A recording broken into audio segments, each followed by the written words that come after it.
There we go. Sometimes technology. And it's not even me this time. It's just you hit a button to go live, and then you wait and you wait. You wait for the little beach ball of death on your computer screen. It doesn't show up. Next thing you know, you're on. It's Thursday, May 8th, 2025. Thanks for spending part of your mornings up north here on Lake Wissota. I'm Pat Kreitlow. Hey, coming up at 6:30, a live guest, one of my colleagues from North Carolina, where the 2024 election is finally over. A very contentious state Supreme Court race. He'll tell us how it all ended. We will talk about Sean Duffy, the current Transportation Secretary, who says he's going to fix everything with the air traffic control system. We're just going to remind you that he's part of the reason we have a broken air traffic control system. We're going to talk to State Senator Sarah Kieski about her bill that would restrict hedge fund ownership of single-family homes because it's depleting affordable housing stock and driving prices up for people that would just like to have their own home and have some equity. Melissa Baldoff has our climate check. Energy Star. Slam dunk, right? It has saved hundreds of millions of dollars thanks to energy efficient appliances. So, of course, the Trump administration wants to cut it. Sean O'Malley will be here to talk about money and markets. Chad Holmes will give us an update from Wausau. Brittany Merlot will have the forecast. All that and so much more coming up at 6:06 all across the Civic Media Radio Network and right here. I got to go fetch some temperatures because this says 26 in Hayward. Oh, Brittany, we're going to have some words in an hour. We will see you soon.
Live across Wisconsin on Civic Media, you're listening to Mornings with Pat Kreitlow, powered by Up North News.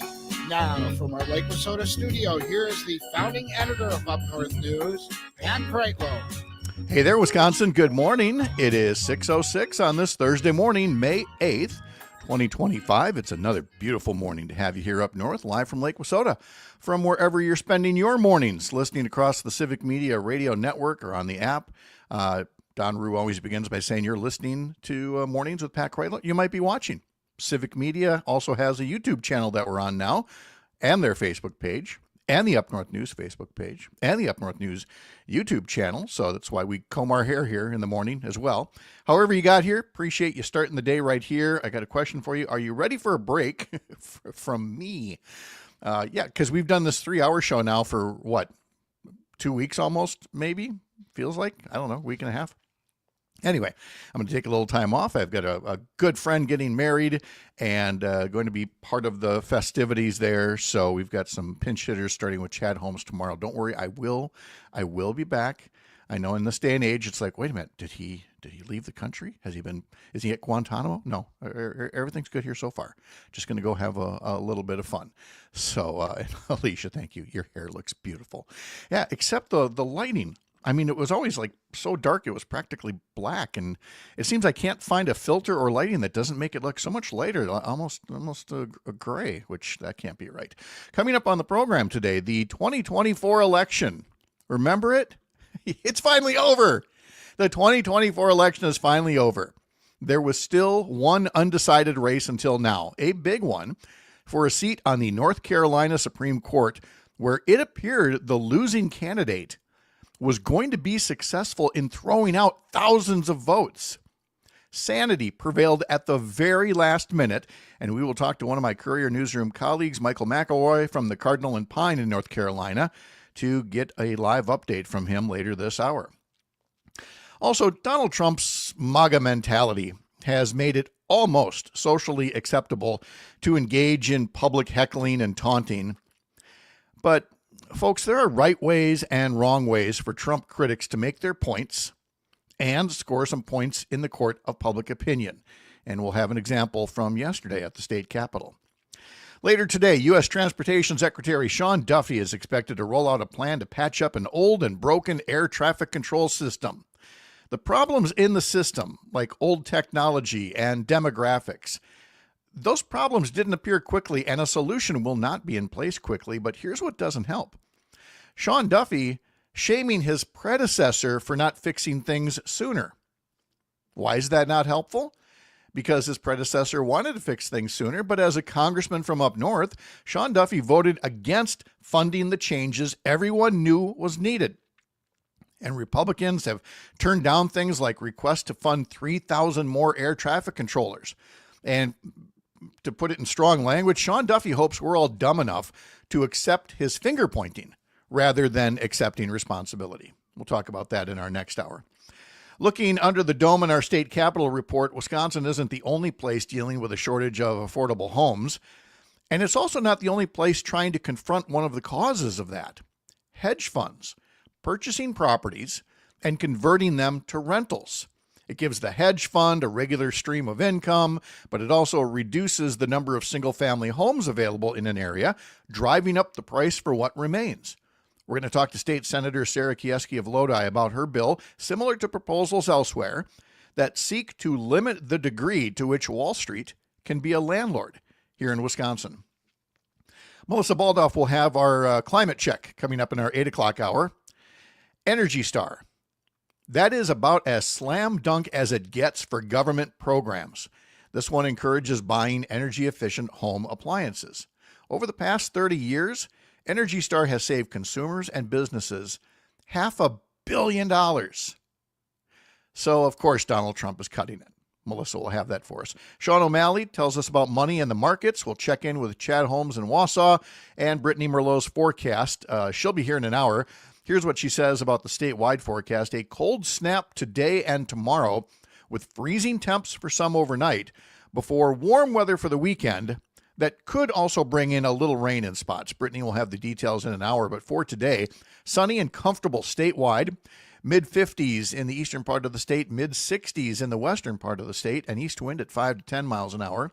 Tonight, clear and cool, scattered frost, temps in the low to mid-30s statewide, and a light southeasterly wind. Temperatures around the state right now, I thought I was done whining about the 20s. It's 43 here on Lake Wissota, but it's 26 in Hayward. Amory's at 40, Wausau's at 36. It's 37 in Rapids, 46 in La Crosse. Green Bay at 37, Madison 41, and it's 43 degrees at Racine's Radio Park, where we welcome in Greg Bach to the program. Again, please do not confuse the applause for white smoke. The smoke that came out of the Sistine Chapel in the last hour. That was my nickname in college. Black smoke came out of the Sistine Chapel about an hour ago when the Cardinals completed their second ballot. And I got to give Trygve Olsen credit when I was on the Todd Alba show with him yesterday, because the first balloting had been completed and there was black smoke. And Trygve, as he does so dryly, simply says, Donald Trump has lost another election. So not that he wouldn't accept if nominated, but I don't think that's going to happen. God. Same goes for Mr. Bach. Again, there's a lot of jobs we can all do in life, but Pope, I don't know. I'd be an awesome Pope. Would you? Oh, Yeah. my gosh. Oh, okay. Oh, my gosh. Yeah. All right. Good. The first thing I would do is liquidate the Vatican. Okay. We're all living in small apartments. You're all living the humble life. Yep. I like it. Yep. Yeah. Okay. I'd make a ton of changes. Oh my gosh. Catholics would hate white smoke over here. Well, no, not all of them. Trust me. I mean, Oh yeah. it's such a divide between, and it's weird to think it's a divide between those who want to follow Francis and, have this more outwardly compassionate view of things, and others who want a much more, severely conservative, strict view on things. Tom in New Berlin on the text line says he's with you, Greg. So you already have your first Cardinal. Cardinal Tom from New Berlin in the new College of Cardinals is coming up here. And we'll call them the Awesome College. We're going to call them the Awesome Technical College of Cardinals. Technical College. The Community College of Cardinals. Yeah. I like it. See, now this is maybe the kind of joking I need to make, because not only am I attending a dear friend's destination wedding, they have asked me to officiate it. And so I am greatly concerned about lightning strikes at some point, just as the ceremony is about to begin. But I am very humbled, flattered that, that's how these folks want to celebrate their love with friends and family. And boy, do we need that more than ever these days. Just a reminder that love can win in the end. Oh yeah, because absolutely. these are folks who they've not had the easiest lives. I mean, few of us have, but to see that that they found each other and found love and are going to be happy. I mean, these kids are going to make it, and I love that. I'm now at the age where I talk about people. Talk about people in their mid-40s. These kids are going to make it. They're going to be just fine. These youngins have what they call the love bug. So looking forward to that. Chad Holmes will be pinch hitting tomorrow. Luke Mathers is joining you on Monday. No. It's Dr. Liley. No, not that either. No. It's now Matt Rothschild. Oh, that's right. Matt Rothschild is going to be here on Monday. You're right. Oh, Matt is going to be Monday through Thursday of next week, and then Chad Holmes, and then on Monday the 19th, the return of Bach in the Dock. We need a little sounder, like when I say Bach in the Dock, you get a little electric guitar, like you talk for a second. Give it like a 30-second ramp up. Let me tell you how excited these kids are. Okay, again, the old man's talking about the kids here.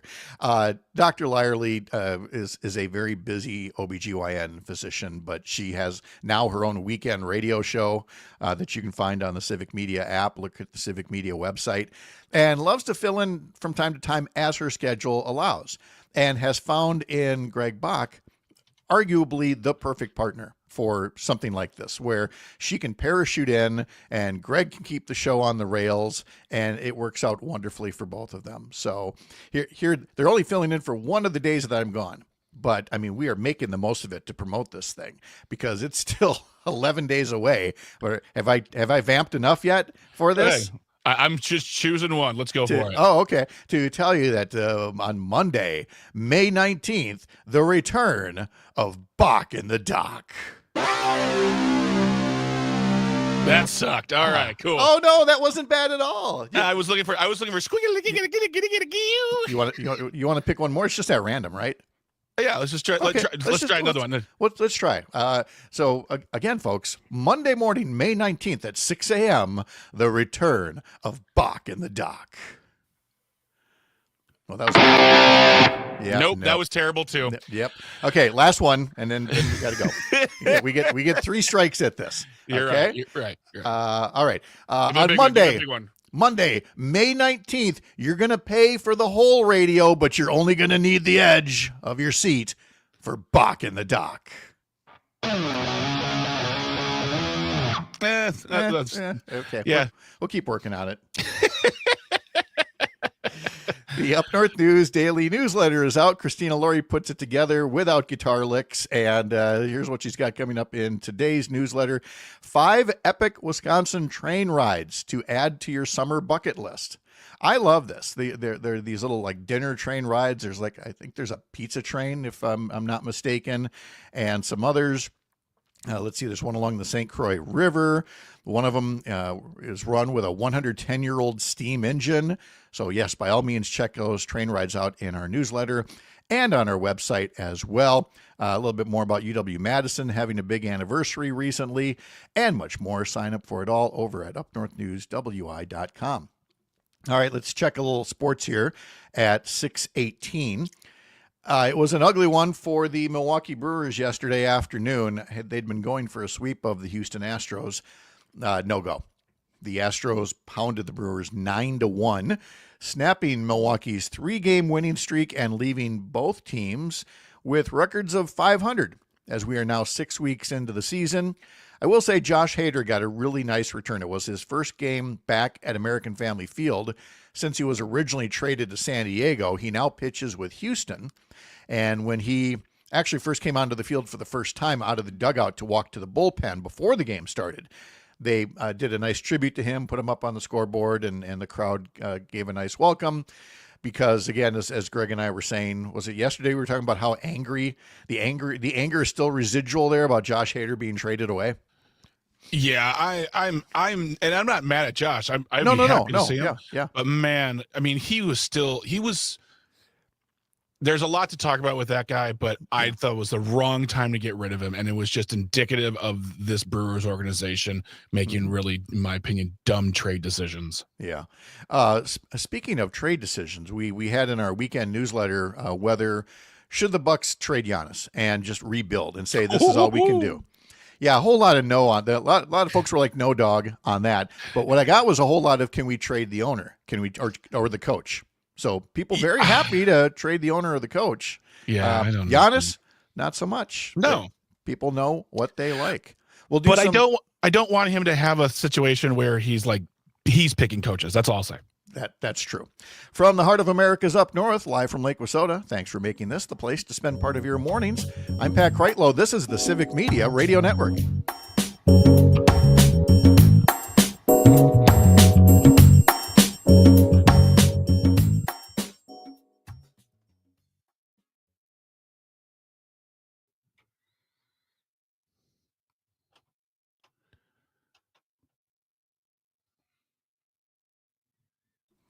Yeah, Doc is the wrong coach. No. Nope, that's terrible too. I thought at first you meant Dr. Lyerly. No, Dr. Lyerly, well, she might be a better coach for the Bucks. Might be. I think she'd definitely bring, especially for guys coming off of injury, she's going to tell them, like, you're the greatest. You're doing great. Yes.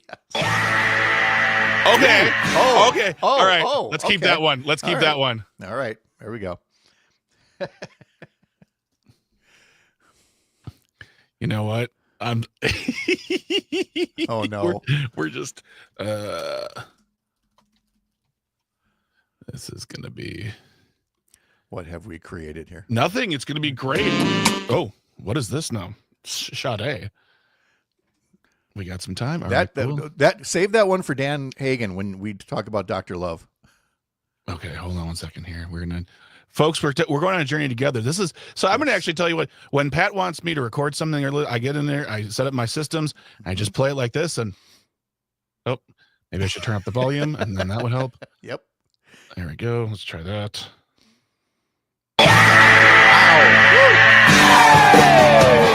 And it also helps when I press record. Oh, okay. Let's do that. I'm a competent human being. Pat's about to get loud. Hold on. Okay. Hold on to your ducats. Never mind. It didn't record again. Okay. There's something wrong here, but I'll fix that later. But we got it set. Yeah, I'll keep that sound effect. Okay.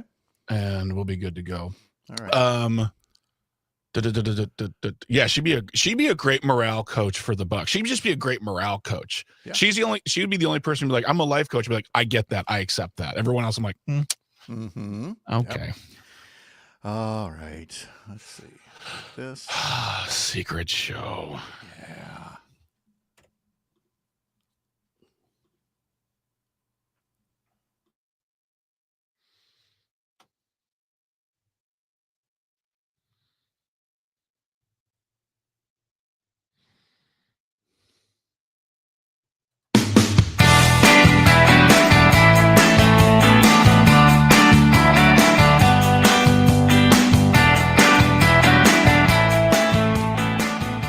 All right, we've come to the part of the program where I do something I've never done in such strong terms before, but I first did it on Todd Alba's show yesterday, and I'm going to repeat a lot of it here today.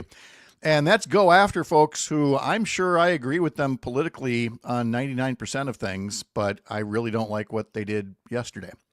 Somebody sent me a video clip of the Assembly Judiciary Committee hearing yesterday, and things got a little rough in there when somebody came to testify about a bill. The bill is a terrible bill, and folks are right to oppose the bill and want to testify against it. But with what happened next, it totally lost the message, and nobody's talking about the bill. Instead, the clip is going around of how the chair of the Assembly Judiciary Committee, Ron Tussler, I believe, had to adjourn the meeting and call police because one person who wanted to testify against the bill was wearing a hat, and the hat said F Trump. And at that point, the chair, Tussler, said, well, wait a minute, you can't wear that. We have rules against these kinds of things here. And the guy was not going to take it off. Okay, if there's a dispute there, that'd be fine.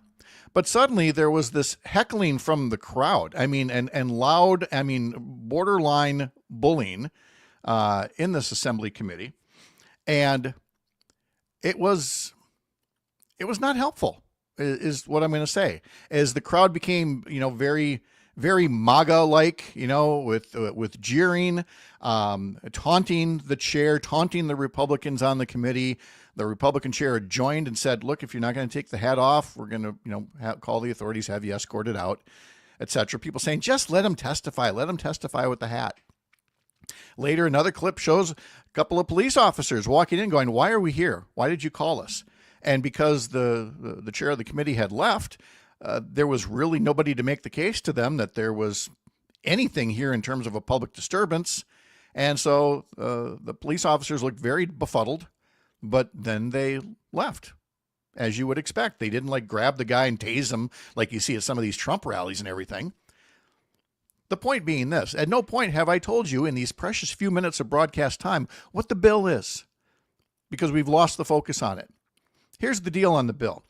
Right now, if a district attorney decides not to charge somebody with a crime, a judge can still convene a hearing, and that judge can listen to evidence and decide to file criminal charges against somebody. That's for everybody, okay? Due process.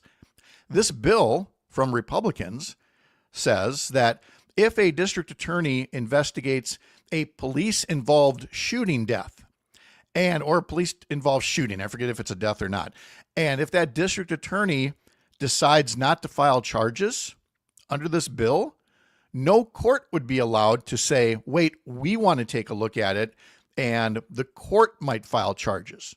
So it's a way of obstructing justice, essentially, because you may have a DA in a county who is unusually friendly, shall we say, or biased toward one view of a situation that might lead to a police death or a police shooting, rather. But none of that came up because of this crowd that went all torches and pitchforks because some guy thought it would be funny to wear his F Trump hat. Does he have a right to wear it? Yeah. Yeah. In fact, somebody tried to defend that with me, citing a 1971 U.S. Supreme Court case that says, what was it? F the draft or something like that. You can't, that person's not causing a public disturbance. That's not the point. We're not splitting legal hairs here. We're talking about not creating the same kinds of scenario that Trump and the MAGA heads want. They love the cheering and the jeering and the sideshow. We've been telling people for the longest time now, don't fall for the Trump sideshows. But similarly, don't create sideshows of your own. Because now the Republicans on that committee will take that and they'll run with it forever. They will always tell the story about how, the liberals, those dangerous liberals, they cause public disturbances. They wear the F word. Don't tell me all about the FJB and the other, the language that they use in the hats that they wear. We know that. We know what they do. Whoever wears stuff with obscenities and flies flags with obscenities, they are clowns. They're clowns with power right now, but you're not going to take the power back by trying to get deep in the gutter with them. Now, some folks say, well, respect has to be earned, and these Republicans don't deserve respect in these committee hearings. If they're going to bring up bills like this, that would make it easier for, say, a police officer to, not face criminal accountability for a bad action that leaves somebody dead. The talking point makes sense, but again, oppose the bill, talk about the bill, promote the bill as being a bad idea and an example of what doesn't work. Democrats and progressives are right when they say we need to be louder, we need to stand up more, but you need to be smart about how you do it, because otherwise it gets lost. And it's okay to have strong language, but the heckling and things like that. Talk to the voters. That's the only way you're coming back on this. And voters don't want to see you heckling. They want to see you tough. They want to see you have strong positions. They want you to help them understand why you're the better choice. So make your voice heard. Show up at these committee hearings. Leave the goofy costumes at home and mind your manners. Seriously. And I know that sounds like an old guy talking, but you're in the state capitol. We're talking about a bill. Talk about why the bill is bad. Don't fall for the other sideshows. Don't create sideshows of your own. Live from Lake Wissota, I'm Pat Kreitlow. This is the Civic Media Radio Network.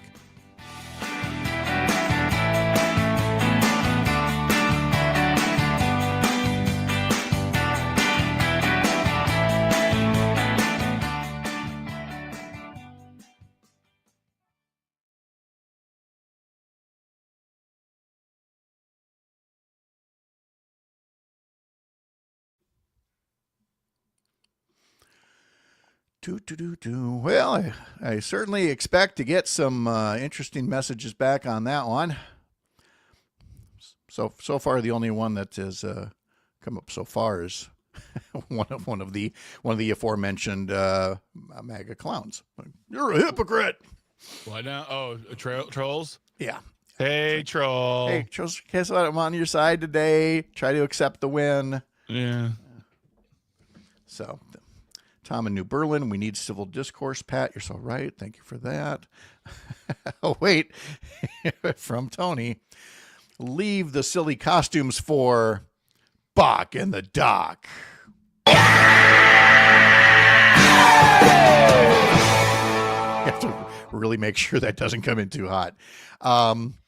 And look, Alicia, you got You got great points here. I definitely see your point. I personally would not have made that decision, but we can still respect the Dems in the committee as well as other Wisconsinites who want to make their voices heard. But I also see the other side. I do see the other side. That's why we're having this discourse, because I happen to think the other side was wrong in this instance. You're right to be angry, and there are going to be times when, when Republicans will call on police, or worse yet, like private guards, to tase people, to drag people out, to be very rough with people who simply came to speak out in opposition to something. But again, there was a line that was crossed in this case, and we can be better than that. That's all I'm saying. Michael McElroy has joined us during this lovely commercial break here. Mr. McElroy, how are you? I'm great. How are you? I'm good, thanks. Let's see. So you are. Oh, do you have? You're listening through your computer speaker, right? Yeah. Any chance you have a set of headphones there, or earbuds, or anything like that? No. No, because I washed them in the washing machine, and now they don't work. Okay. Just going to have you turn your volume down to the point where you can still hear me, but it might be a little quiet to you, but otherwise we get feedback through the computer microphone. Okay. Oh, is that any better? Yes, that is definitely better. So right, I can hear you fine. Yeah. Okay, good. Still testing. This is okay feedback wise. Yep. Okay. We are good here. All right. So we have got, let's see, a little over 2 minutes left in this break. I'm going to tuck you back in the waiting room here. I'm going to go grab my North Carolina notes, and then we'll get this thing rolling. Awesome. All right. See you in a bit.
I mentioned the Milwaukee Brewers losing to the Astros 9-1 yesterday. I got talking about Josh Hader and forgot to wrap things up by telling you that the Brewers are off today.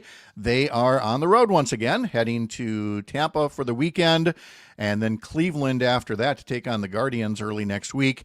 So the Tampa Bay Rays, who now play actually in Tampa instead of St. Petersburg because their stadium's broken, but they're now playing in a minor league stadium in the Tampa area. So that's where you will find the Brewers for this weekend.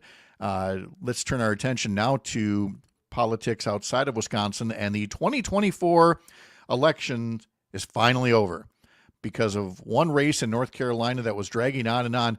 And I'm not going to lie, I really thought this was on the cusp of ending with conservative judges ordering thousands, potentially of votes thrown out over a technicality, which might have made sure that the current progressive justice on the North Carolina Supreme Court, who won her election narrowly, actually lost.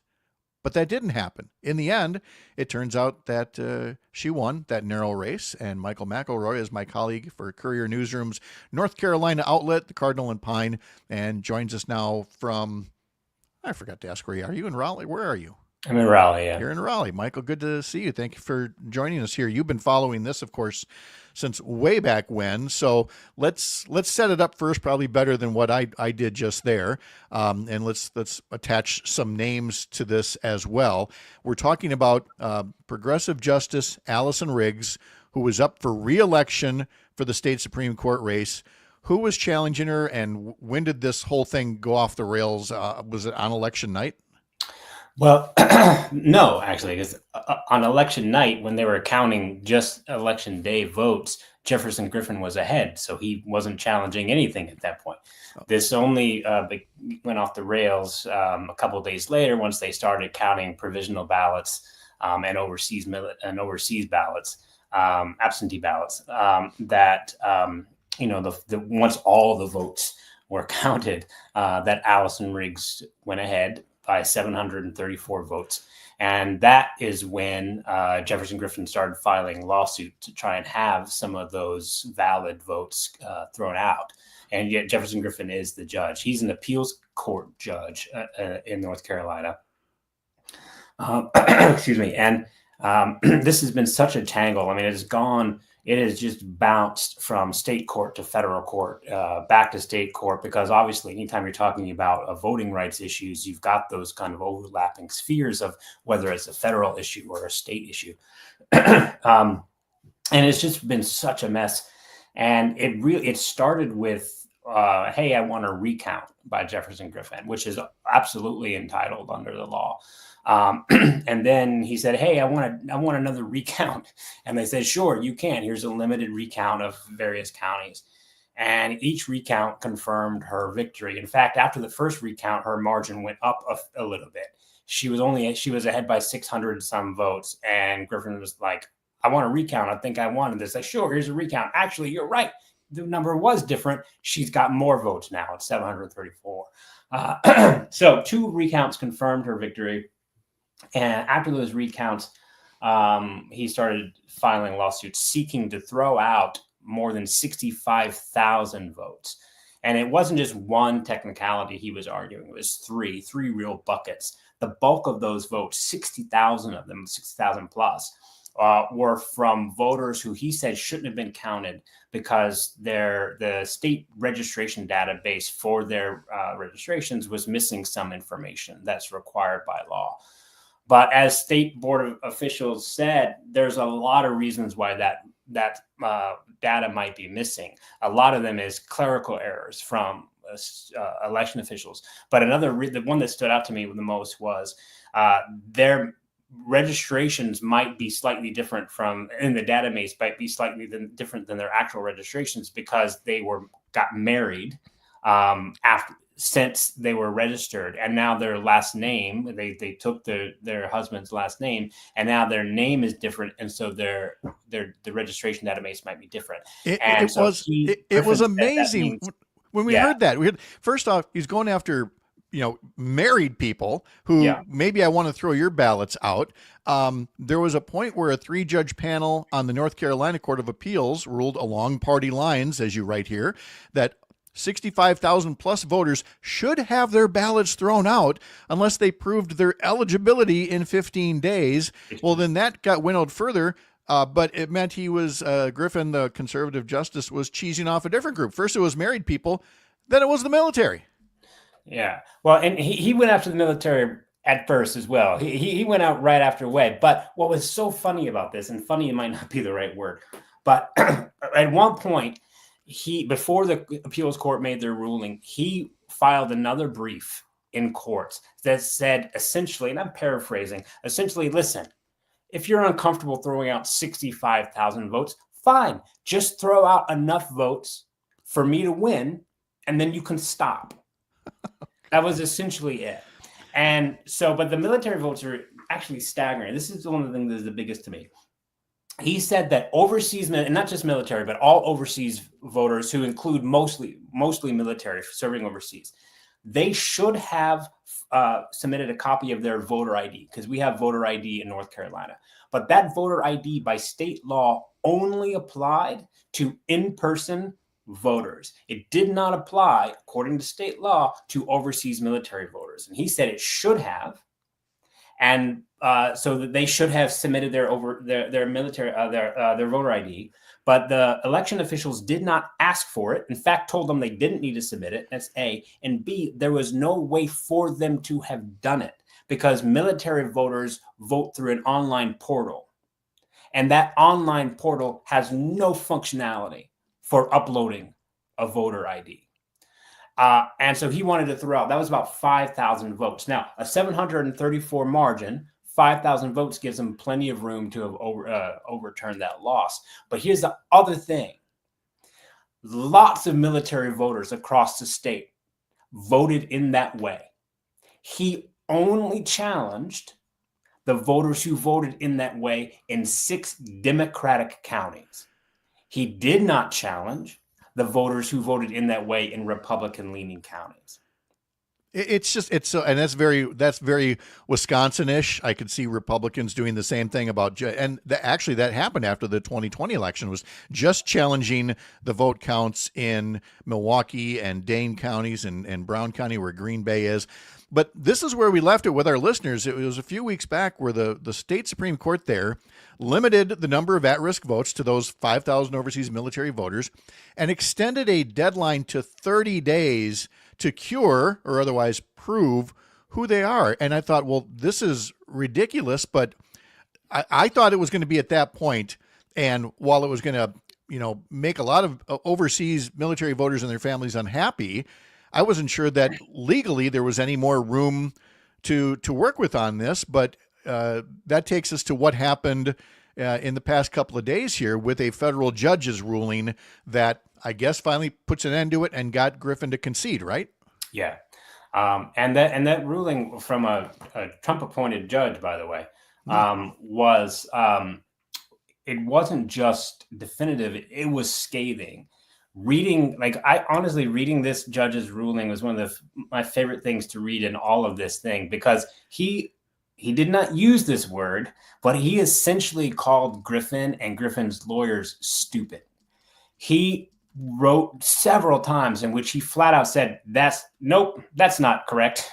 There is at one point where he was talking about a claim that Griffin made in his argument of why something had happened. And he said, and he wrote, quote, "That cannot be right." So he tore apart Griffin's arguments.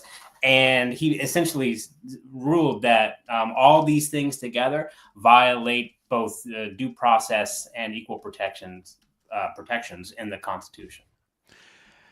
And again, that's what jumped out at me, is this was Judge Richard Myers is a Trump appointee. And it's a nice reminder that not every Trump appointed judge is like an Aileen Cannon down in Florida, that there are people who still care to follow the rule of law. Maybe just because it was politically expedient this time, who's to say? But he did not go along with the line of rulings that make you scratch your head until you realize that this person is a Trump-appointed judge. So when I heard that Judge Myers had put out this scathing opinion, I thought, well, there's always the Supremes. And I always wondered if the next thing that Jefferson Griffin would do is hope that the Trump-appointed justices on the U.S. Supreme Court would overrule Judge Myers and once again use political motivation to change the will of the voters in this case. But instead, Jefferson Griffin basically conceded, which that was what I did not see coming. Was that a surprise move, or did he recognize that he had worked out all of the avenues available to him? It was a surprise move, and I hit the concession. And in fact, I wrote that he was likely to appeal in my other piece, so that was a surprise to me. Mm-hmm. But I will say, though, that why it's surprising is Judge Myers' ruling was not a surprise. These things we kind of always knew, because Judge Myers has written in a separate case before the election that it was too late to bring these things up even a couple of weeks before the election. So after the election, to be obvious, and that was his whole thing was it's after the fact, retroactive applying new rules to past elections is what is unconstitutional. So the Myers ruling was not a surprise. So yeah, I was slightly surprised that Griffin conceded when he did. But I don't think that there was any question. In fact, the legal arguments in this case were always super clear. I think even the Supreme Court would have either said, no, we're not taking this up when the appeals court upheld Myers' decision, or I think it's very likely that the Supreme Court, with maybe one or two extreme exceptions on that court, would have backed it entirely. It would have been a decisive win, I think, for Riggs. So yeah, the timing is odd, but the concern here is not that Griffin ever had a chance at the federal level. The concern here is that because the state courts entertained and actually opened the door enough for him to have done it on the state level, that this then, as many folks have pointed out, offers a blueprint for future losing candidates to, through the court systems, isolate one or two things that someone got wrong somewhere along the way during the vote and use that as a way to try and overturn a close election. And that danger is very real, even if Jefferson Griffin was never going to be sat at the Supreme Court. And by the way, this is not like the Wisconsin race earlier this year. This was not determining control of the Supreme Court. It is still very much a conservative majority, right? Correct. So this was about the one seat, and basically about following the rules. Maybe some election rules need to be tweaked between now and then, but it was such an odyssey. And Michael, you were all over this from the start, and we really appreciate that. You can find what Michael's doing over at the Cardinal and Pine, or Courier Newsroom outlet in North Carolina. Head over to cardinalpine.com or go to couriernewsroom.com to learn more. Michael, thank you again. Great to talk to you. Thanks for getting up and joining us this morning. Of course, Pat. Thank you so much. All right. Appreciate it very much. Hey, today's history lesson is next, as we always do, mornings up north and live here on the Civic Media Radio Network. And by the way, while you're looking up Cardinal and Pine at thecardinalpine.com, you can get our newsletter as well, upnorthnewswi.com. We'll be right back.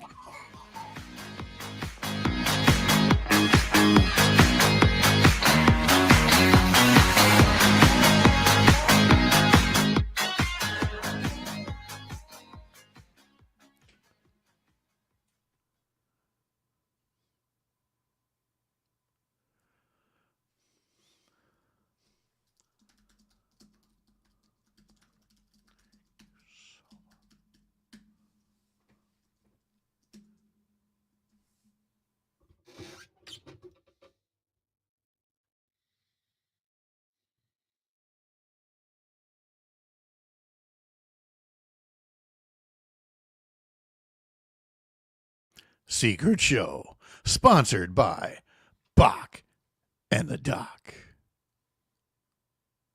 There we go. Yep, that's going to work. I like it. Let's see if it works this time. Oh. Yeah. Oh, boy. What is happening?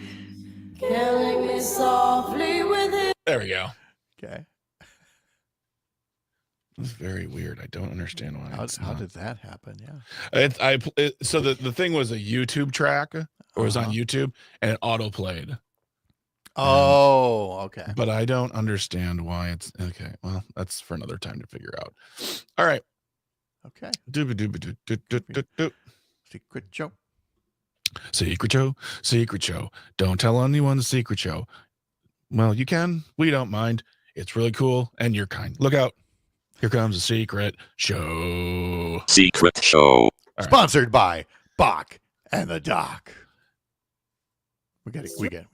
Dang it. There it is. There we go. So this is why it's still good working out the kinks. Yes. It's good to have hot buttons available, because when you have to press YouTube buttons, sometimes the YouTube buttons are like, yeah, we're gonna play Sade instead. Yep. Ooh, okay.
This, of course, is Bob Dylan's Subterranean Homesick Blues in today's history lesson for this May 8th. But if in hearing this song, you think of that film clip of the flashcards being flipped over with parts of the lyrics to the tune, well, you should know that it was on this day in 1965, 60 years ago today, that was filmed by D.A. Pennebaker. And it became one of the earliest music videos ever shot. Nice. D.A. Pennebaker would go on to film a bunch of great musical documentaries. Had to start somewhere, and he started with If you're going to start with a landmark. Yeah, you know, right. Start with a milestone. So again, that was 60 years ago today. 55 years ago today, this day in 1970, the Beatles released their 12th and final studio album, Let It Be. Fast forward now to 1976, and the number one song in the country was the theme to a TV show.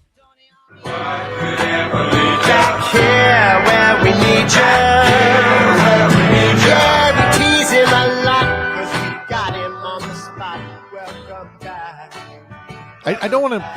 I loved that show. I don't want to say I missed the show because I don't know that it would hit, the same today. But for what it was in the mid 1970s, as a story about a rundown high school in, was it the Bronx or Brooklyn? I think it was Brooklyn. Okay. Anyway, it was great for its time, and John Sebastian there of the Love and Spoonful had the number one song in the country with it. On this day in 1886, a pharmacist by the name of John Pemberton first sells a carbonated beverage, and he calls the carbonated beverage Coca-Cola. And it wasn't a refreshing beverage. It was designed as a patent medicine, because back in those days, 1886, you could throw pretty much anything in a bottle and say, "Oh, it's medicinal. It'll cure what ails you." And this is the one that had staying power, not as a medicine, but as an addiction for so many of us all these years later. You've got the black lung or the dropsies? Take some Coca-Cola. Yes. So again, sold for the first time this day in 1886. Happy birthday to Coke. 85 years young today, singer Tony Tennille of the Captain and Tennille. Oh, yeah. Mm-hmm. Whoa. Bring her back. Oh, I see. You did it one more time. I get it. Okay. Oh, I see.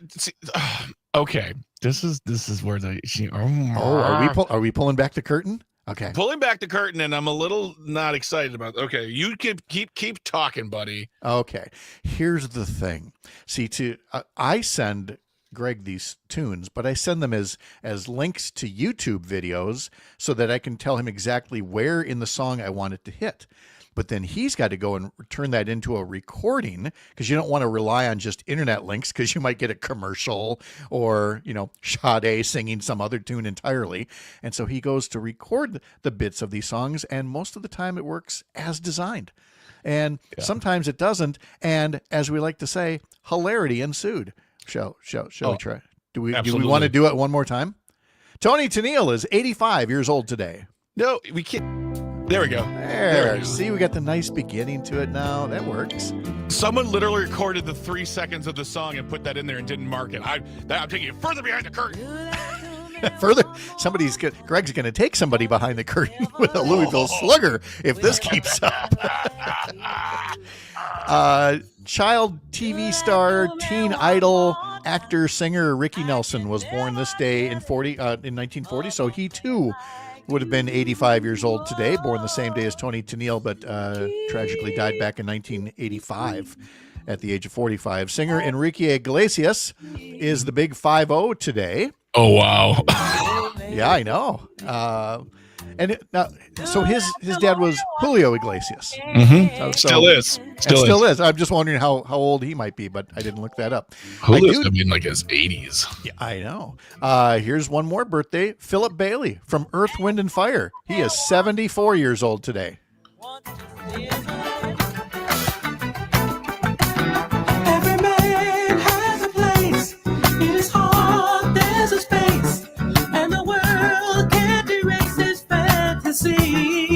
I think there are a lot of folks who are younger than me, and they only know Philip Bailey from like Easy Lover, the duet that he did with Phil Collins, because his name was on that one instead of Earth, Wind, and Fire. But loved hearing him do all the Earth, Wind, not all the Earth, Wind, and Fire songs, but many of them. Julio Iglesias is 81 years old. All right, there we go. Happy birthday. No, not him. Enrique, his kid. His kid is 50 years old today. We're happy you're both alive. That's right. Former President Harry S. Truman was born this day in 1884. On the National Day calendar today, this is National Free Trade Day. Boy, that's ironic. Today is National Iris Day. Today is National Make a Book Day.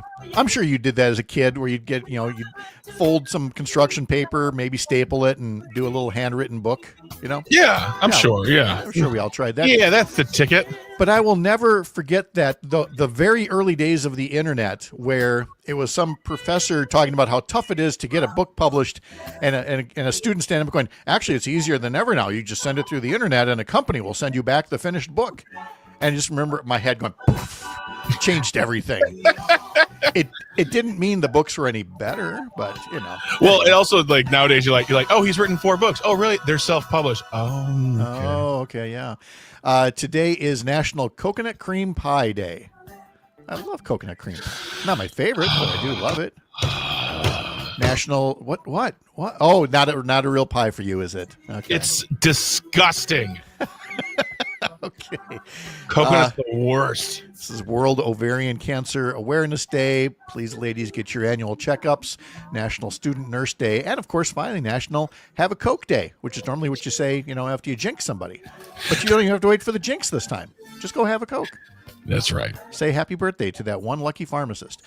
Still ahead, State Senator Sarah Kieski, Melissa Baldoff has climate check. We'll talk about Sean Duffy's hypocrisy on fixing our broken air traffic control system. All ahead here on these Thursday mornings, powered by Up North News. I'm Pat Kreitlow.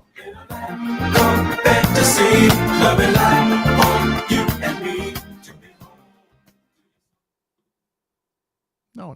Go there. There we go. All right. I'm going to go talk to my former boss now. No, not this job. My old boss, the mayor of Racine. John okay. Dickert. Do you know John Dickert? No, I've met him, but I don't know him. He's in the studio right now with Don, so I'm going to go say hi to him. Okay. All right. I thought you were foreshadowing. No, thank you. I don't.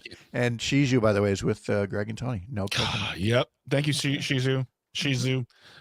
Yeah, coconut's the devil. Yep. And already had your Coke today, Alicia. You got to capitalize that, or it's a bad look. You know what I'm saying? You can only say that. You can only say that on The Secret Show. Get through the day how you get through the day, buddy. That's true. Good point. All right, be back. Okay.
This is really inside baseball here, but I just made a lot of work for myself. When I move something around in my notes, I have a lot of bookmarks in here so that no matter where I am, I can come back to certain notes, like let's say sports. And I changed where I put sports in the document, which means I'm now going through and changing about 20 different bookmarks so that I can get to sports quickly if I need to. So that's just me making more work for myself. Okay. There. All fixed. All right. Oh, look at this. I had this whole thing ahead here with teasing Michael, and I didn't use it, and I got to take Michael out of there. Okay. Pat, where are you located? Where are you located? Where are you located? I'm in Raleigh. Okay. Oops. Let's see. Save that. That's okay. We got.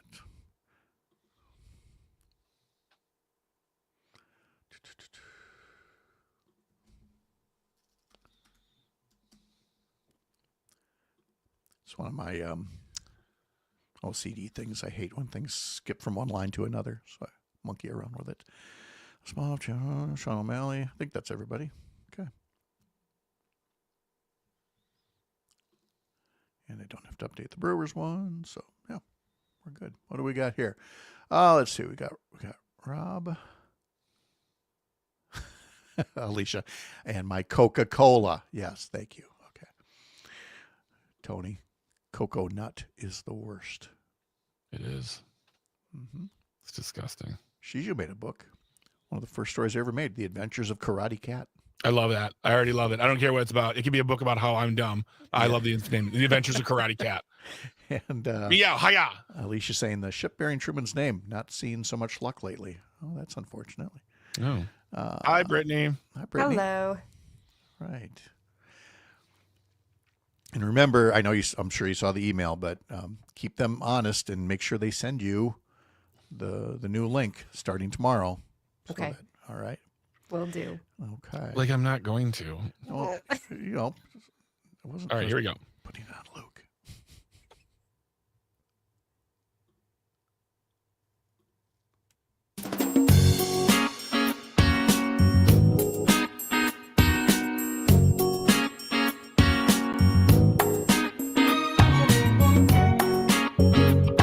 Live across Wisconsin on Civic Media, you're listening to Mornings with Pat Kreitlow, powered by Up North News. Now, from our Lake Wissota studio, here is the founding editor of Up North News, Pat Kreitlow. Welcome back. Nice to have you here at 8:06, live from Lake Wissota on this Thursday morning, May 8th. Did I say 8:06, Greg? Oh, I'm sorry. I meant 7:06. Here's the thing. God, folks. start it over. I know. Here's bring in Brittany for a full explanation of this too, because then Brittany's going to have her weather. The best way to explain it is the fact that if for folks watching on social media, I've got my Roy Kent mug, my Roy Kent coffee mug. Whistle! Thank you very much. Which I normally have on Fridays. This is my Friday because I've got a little time off starting tomorrow, and clearly, vacation brain is real. And it is already creeping into the mix here, folks. So good morning. It's 7:06. It's 7:07 now. Nice to have you here up north. It is still Thursday. It's May the 8th. And coming up this hour, we will be talking to Chad Holmes about what he's following in the Wausau area. We will talk about the big announcement promised by Transportation Secretary Sean Duffy today about overhauling the nation's air traffic control system. And he had a lot of terrible things to say about his predecessor, Pete Buttigieg, and how bad the system was, except that he's part of the reason that it is this bad. And so we'll talk about Sean Duffy trying to have it both ways on this issue coming up in a little bit. Then in our next hour, we will talk to State Senator Sarah Kieski about her bill that would prohibit hedge funds from owning single-family homes in Wisconsin. We'll explain why that is important to address the affordable housing crisis in the state. Sean O'Malley will be here to talk about money and markets, and Melissa Baldoff will have our climate check. So much still ahead.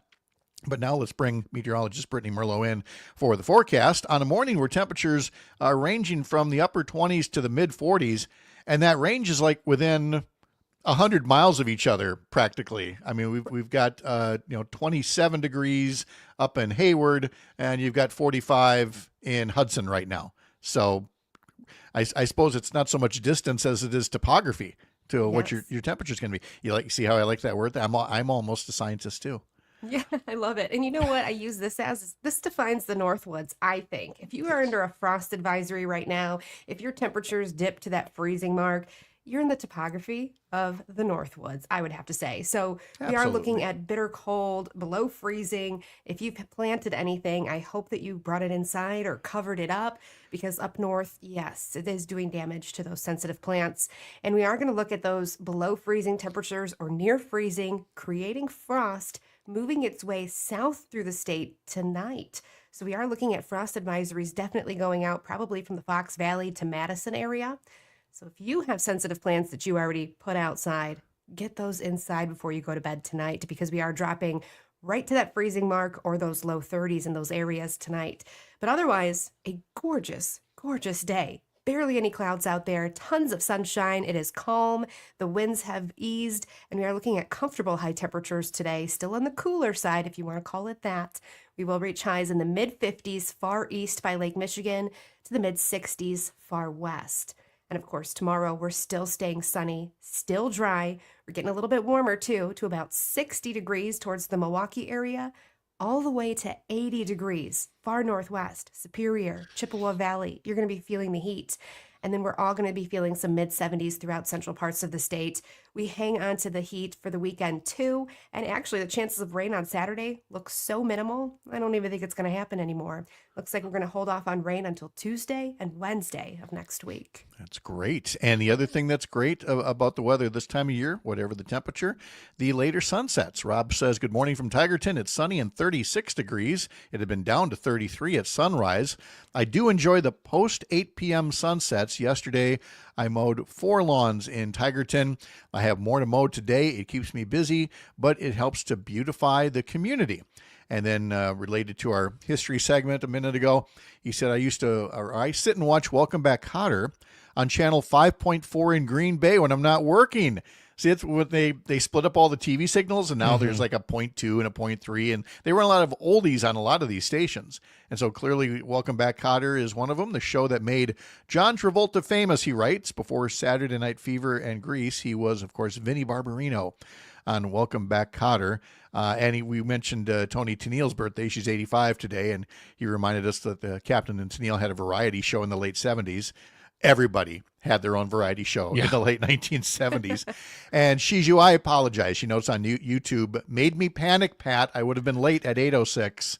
My apologies. Pat. Yes. It is. Wakes you up a little bit, though. Gets that little panic. The heart It really going, does. Yeah, we were talking about going. Coca-Cola earlier, or Right. my Roy Kent coffee mug. Who needs coffee or Coca-Cola when you have somebody on the radio getting the time wrong? Just a little jolt. Yep, that'll do it for you. Thank you, Brittany. We'll talk to you in an hour here. Sounds good. All right, plenty ahead on the Civic Media Radio Network today, including Matt and Air on Air. Coming up after this fine program, starting at 9 o'clock, and Mr. Bach will be back with Jane, Matt, and Air with some cool guests. I mean, Brittany Merlot being one of them, but you're talking sports today too.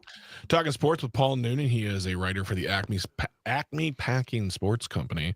He's been writing. He's one of our bi-weekly. Is that what it is? Yes, bi-weekly. Yes. Thank you. Our sports guru. He comes in this week. We'll be talking. I'm sure we'll be talking about the Brewers. Probably a little residual on the Bucks. And and then we got Brittany Merlot with Wine and Weather just before him, and Jim Santel this morning at 9:30, because he's on every single Thursday at 9:30. All right, and then coming up on the Todd Alba show later today from 2 to 4, State Representative Ahmad Rivera Wagner from Green Bay will be talking about AmeriCorps defunding and its impact for the Green Bay area and beyond. He'll have Keegan Kelly from Cracked.com on as well. And the Maggie Dawn Show has a special today on cyber crimes, so you'll want to tune in to that. And then Nightlight with Pete Schwaba has singer-songwriter Deandra Marie coming up later this evening. So plenty across the Civic Media Radio Network. You want to learn more, head over to their website, civicmedia.us. Learn more about the stations, the shows, how to get this all on podcast form. It's all right there for you at civicmedia.us. And of course, for us here at Up North News, you can always head to upnorthnewswi.com for the latest stories that we're working on, the latest videos that we've put up on social media. Sign up for our newsletters as well. Governor Tony Evers put out a press release announcing that the State Building Commission has approved some new projects worth $125 million statewide. It's always a range of projects. I served briefly on the State Building Commission, and it gives you such an appreciation for the infrastructure of the state. Now, if you were going to come at this from just a hardcore right-wing point of view, you'd say, well, that's just proof that government is too big if you've got all these buildings to maintain. No, it tells us that there's nearly 6 million people in this state. When you got 6 million people, that's a lot of university buildings, your state fair park, your prisons, and so many other things. And those things need maintenance or sometimes replacement. Now, the governor notes that the commission's actions are the first since they failed to reach a consensus on what the governor had originally proposed. The governor's recommendations ran up to $4 billion to support major projects in 26 counties across the state. All kinds of projects to help with the state's infrastructure, to modernize things like the corrections department and the UW system. And the governor's press release notes that over the past 3 budget cycles, due to obstruction by Republican members of the commission, they have turned down, I think he had a total written down someplace, just billions of dollars of upgrades that didn't take place or haven't taken place yet. And I tell you that to tell you about our next story about Sean Duffy and the air traffic control system. Because we've known for a long time things like baby boomers are retiring. Let's replace copper wiring with fiber optic cables. Let's upgrade computer systems to the internet age. Let's replace aging equipment, and so on. These are all known things about not just the air traffic control system, but about so much more across our country. But let's stick with the air traffic control system because through Sean Duffy's unfortunate luck, shall we say, he happens to be running the U.S. Department of Transportation just as we reach a breaking point. It would be like becoming Secretary of Transportation just as that tragic bridge collapse happened in the Twin Cities several years back, where again, you have bridges failing inspections. It would frighten you to know how many bridges are in a condition that needs replacement. Not to the point where they have to close the bridge right now, but you never know as a bridge gets that old. Well, the same goes with the air traffic control system that Sean Duffy is now leading. And as you are well aware, there have been some true tragedies. And there's also been some tragedies in the making, not the least of which is happening at the airport in Newark, New Jersey, which serves New York City, where computer radar screens have gone dark. In one case recently for 90 seconds, leading people to want to take PTSD leave. And I'm not even kidding about that they were so freaked out at trying to keep planes from crashing into each other. Well, Sean Duffy was recently on Fox News. I know this won't surprise you because that's how President Trump named his cabinet, was he looked for all of his favorite talking heads on Fox News and gave them positions of responsibility. Sean Duffy was trashing Pete Buttigieg, his predecessor as President Biden's Secretary of Transportation, and about all the ways that the system is falling apart and it needs to be fixed, and he's just the guy to do it, and I'm sure Elon Musk will have something to do with it. And later today, Sean Duffy is apparently going to unveil some kind of a big, beautiful plan that is going to revolutionize the air traffic control system. And all that would be fine. That would be one thing altogether, except that what we do already know is part of the reason things are this bad is because of Sean Duffy. He was in Congress in 2019 when there was a significant package that was put forward to modernize the FAA. And Duffy and other Republicans killed it, voted no to allocate the funds to upgrade. Again, all about saving money, taxpayer waste, fraud, and abuse, and all of that. And After Duffy had served as Transportation Secretary, Congress was asked by Pete Buttigieg and President Biden to have the funds to hire another 3,000 air traffic controllers. And Congress said no. The Republicans running Congress said no. Got to save money. You're going to have to make do with what you've got. And that is what has led us to this place. When you've heard me say many times before, when Governor Evers is slammed by Republicans because his budget is so much bigger, thicker, has so many more pages, and that it's all about, government spending. No, that's getting the work done. There's a lot of work that needs to get done in this country. Bridges that need to be replaced, buildings that need to be modernized, computers that need to be upgraded, copper lines. That was apparently the cause of the recent outage in Newark. There was something broke in one of the old copper lines, had not yet been upgraded to fiber optic cables. Somebody's got to do the work. And every time that a Democrat like Joe Biden or Pete Buttigieg or Tony Evers has wanted to get work done, the Republicans have said no for the sake of saying no, with no replacement plan in place. Well, now Sean Duffy is going to unveil a replacement plan, and we'll scrutinize it. We'll see how much of it is stuff that he had already voted no to, he or some of his colleagues, all the years that they could have helped address this problem, but didn't until it was tragically as late as it is. Live from Lake Wissota, thanks for spending part of your mornings here on the Civic Media Radio Network. I'm Pat Kreitlow.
Chad Holmes is coming up in less than 15 minutes here on the program. The Houston Astros walloped the Milwaukee Brewers yesterday afternoon 9-1, preventing a sweep of the series by the Brewers. Josh Hader got a nice return coming back to American Family Field for the first time since being traded away. The Brewers are off today, and then they are hitting the road for Tampa over the weekend, followed by a visit to Cleveland. Mr. Bach, I was going to look and check. I don't know if it's trademark or copyright, what it would be, but do you remember the old green bumper stickers, Escape to Wisconsin? Yeah. That seemed to be like ubiquitous for a time in the 80s, maybe the 90s as well. Mm-hmm. Yeah, I do. I'm just wondering if that's still, like, does somebody own that slogan, Escape to Wisconsin? And we're going to have to find out, because if not, we're going to steal it. Because starting on Thursdays now, during this segment, I would like to do a little something about where you could go for weekend road trips in Wisconsin. So, we could call it, road trip weekend or community calendar or all kinds of things. But in fact, if I can get away with Escape to Wisconsin, I'm going to give it a go. So Greg's going to consult with our lawyers right now. Maggie Dawn's going, please don't call me. No, this is not what you pay me for. So the first one that I want to talk about, these are features that we do at Up North News. So you hear me talking about all the political stories that we do at Up North News. And we do a lot about politics and things in the news and policy and a local government, things like that. But we also put up a lot of feature stories about what makes Wisconsin such a great place to live, work, and play in. And one of them is something that is starting tonight. This one is in Madison, where you can discover local art, food, and music. I'm very familiar with the farmers market in Madison. It goes all the way around the state capitol. If you've never been to it, it's got to be on your bucket list at least once. It's a little crowded, but it's worth it to walk all the way around Capitol Square, and it's just one big farmers market. But this is something different. Kicking off tonight is the Madison Night Market, and that is on State Street, which will be transformed into a celebration of local culture, art, and food with more than 40 participating businesses. There will be 70 vendors offering homemade goods, artisan foods, fresh produce. There will be food trucks, outdoor cafes, live music, and it's all taking place just 2 days before UW-Madison's spring commencement. And so the event tonight will celebrate the university's impact on the community. There will be a lot of vintage UW gear, some graduation-themed crafts, a special appearance by the Madison Traditions, Bucky on Parade statue in the 500 block of State Street, balloon displays, and a perfect spot for graduate photos. They're also doing something for Nurses Week. Vendors will have exclusive discounts for UW Health nurses and all nurses in the community.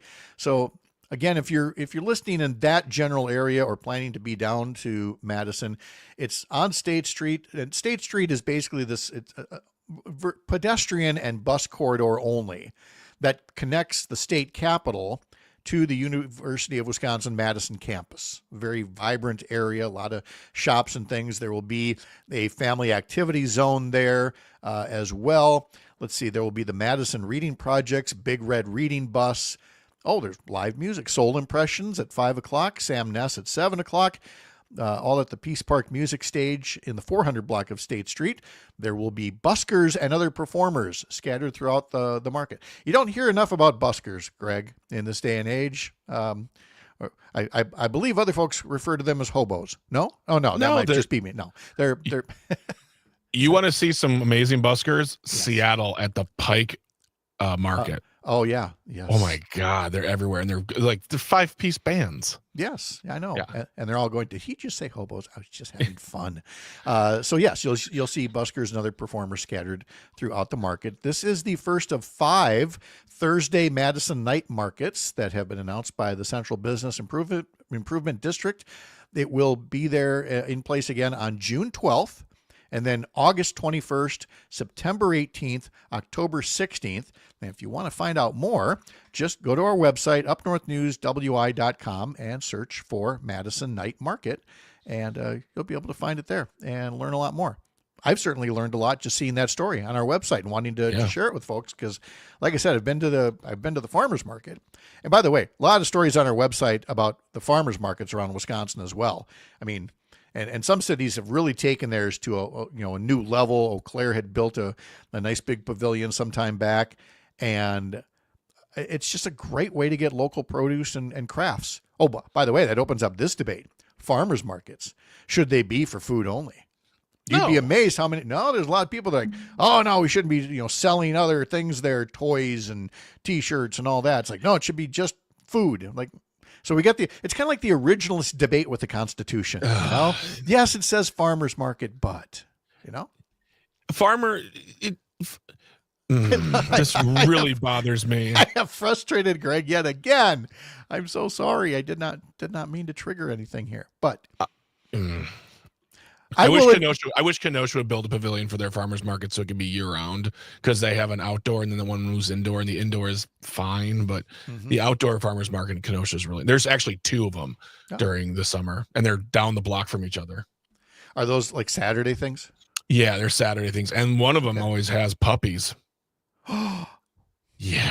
Hey, well, I mean, look, if you're looking to encourage adoption of puppies, I mean, go to a place like that, have the puppies on display. Absolutely. Oh, that is amazing. And they'll let you hold them. Like, they know people will just come in.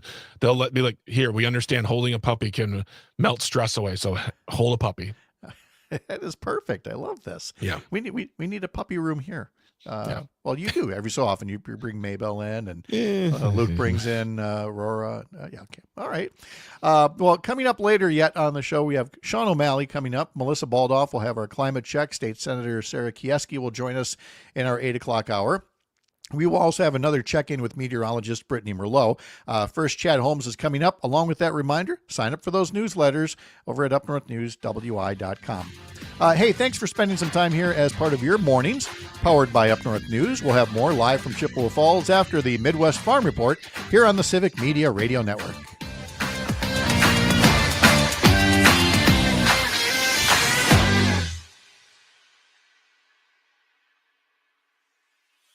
She's used such great points here. Oh, I should have waited for the clock to run out.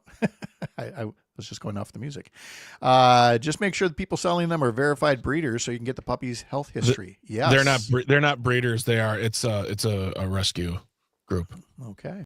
Yeah. All right. Yeah. There you go. All right, I'm gonna go record some stuff. It looks like Escape to Wisconsin's trademark is available, so if you want to buy it. Okay. Right. Now they've mentioned it. Some right wing station's going to buy it, so we better jump on that. Tell Luke to get the checkbook out. On it. All right. I'll be back in a bit. Okay.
Mr. Holmes, how are you? Doing good. How are you doing? Good. You got anything in particular for me? Otherwise, I'll start with something out of Adams County. Well, at some point, I would like to promote that tomorrow on when I'm subbing for you. We'll have Shireen Seward from the Wausau Pilot talking about Oh. an editorial she wrote this week concerning online comments. There's a lot of kind of Yes. elbows being thrown around here with the mayor, and people support him and people who don't support him. So Nice. Okay. Yes, perfect. All right. Good. 15 seconds.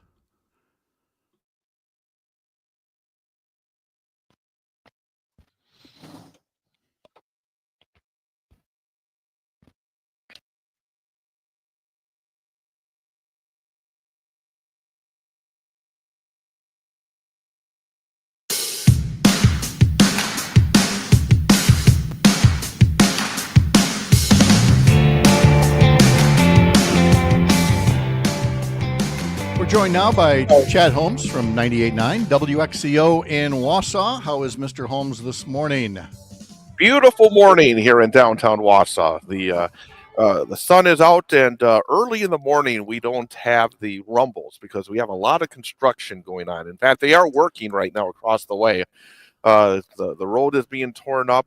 There continues to be called the Foundry on 3rd, which is right across the street, sort of a mixed use new building project, which I think we've talked about over the last couple of years.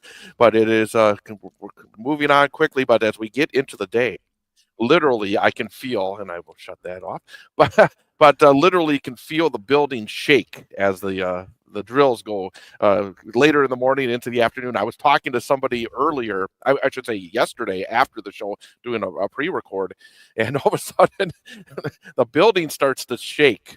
But otherwise, it is a lovely morning here in Wausau. I'm already hearing the piano, and then here comes Carole King singing. I feel the earth move under my feet. Yeah. So we've got our opening set for the next time we do a construction update from the beautiful Wausau area here. Thank you very much for filling in for me tomorrow and the following Friday as well, as I take a little time off here. And you've got a great guest tomorrow, is it? That you're going to be talking about online comments. And look, I just talked in the last hour. I called out some bad behavior that I saw as bad behavior from progressives, liberals, folks who wanted to speak out at the state capitol yesterday, but did it in a very rude and obnoxious and unnecessarily disjointed way that took focus off the bill. And that's just personal conduct. Then there's the stuff when people get behind a keyboard, and Chad, you and I both know how bad that can get. Yeah, whoever the person that invented the online comment section, special place in hell. Exactly right. But on Tuesday of this week, on the website wausaupilotsandreview.com, the publisher and founder Shireen Seward put out an opinion piece talking about how they have made the decision to disable comments on multiple stories published on their social media channels, basically saying that not only has there been disagreements of opinion, but violent threats, abusive language, hateful rhetoric, everything that the worst of the worst when it comes to online comments. And she wrote an interesting editorial on it, and I will be talking to her, and we'll have that tomorrow morning, I believe.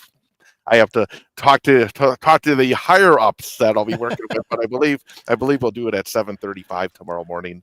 But she's always very interesting to talk to, and we'll discuss that and I think generally about what's led to it, because I think here in this community we've talked about it over the last it's incredible how long this has taken, but I think it's about 8-9 months now since the infamous Dropbox move by Mayor Doug Dinney.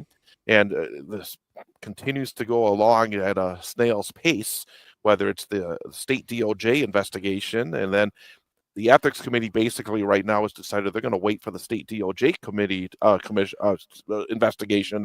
Really? But it's just taking for such a long time.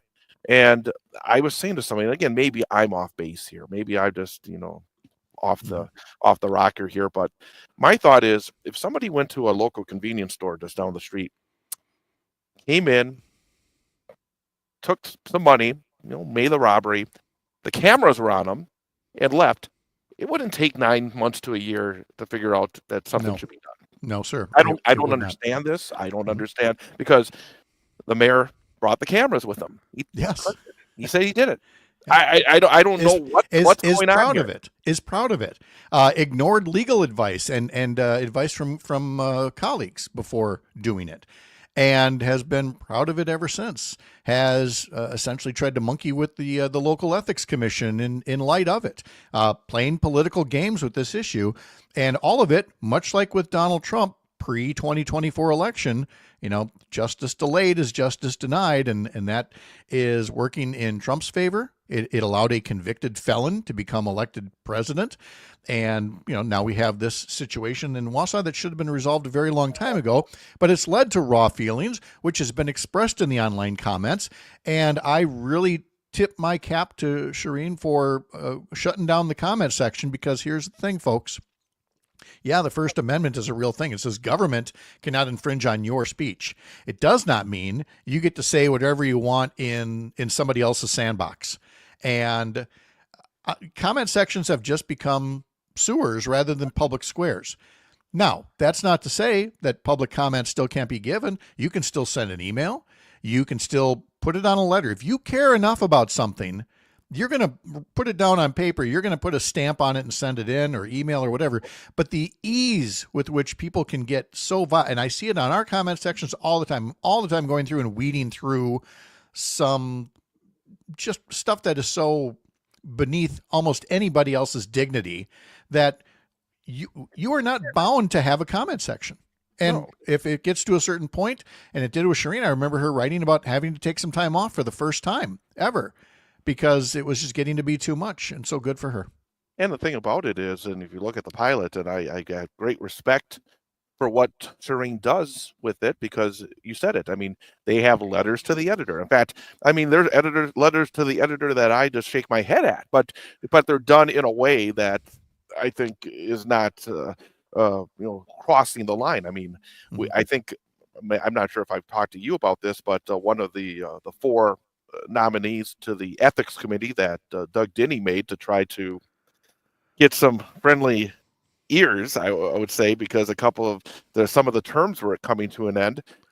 Kevin Hermaning, last week, Mr. Hermaning wrote a letter to the editor criticizing former Mayor Katie Rosenberg's new state role, and basically implying that, number one, she's getting a made-up job with the state government, and then number two is still the puppet master of the Wausau Common Council. Puppet master. Oh my! It was the craziest little letter, but he was able to write it and get his point of view out. And obviously, I saw some of the comments online there as well.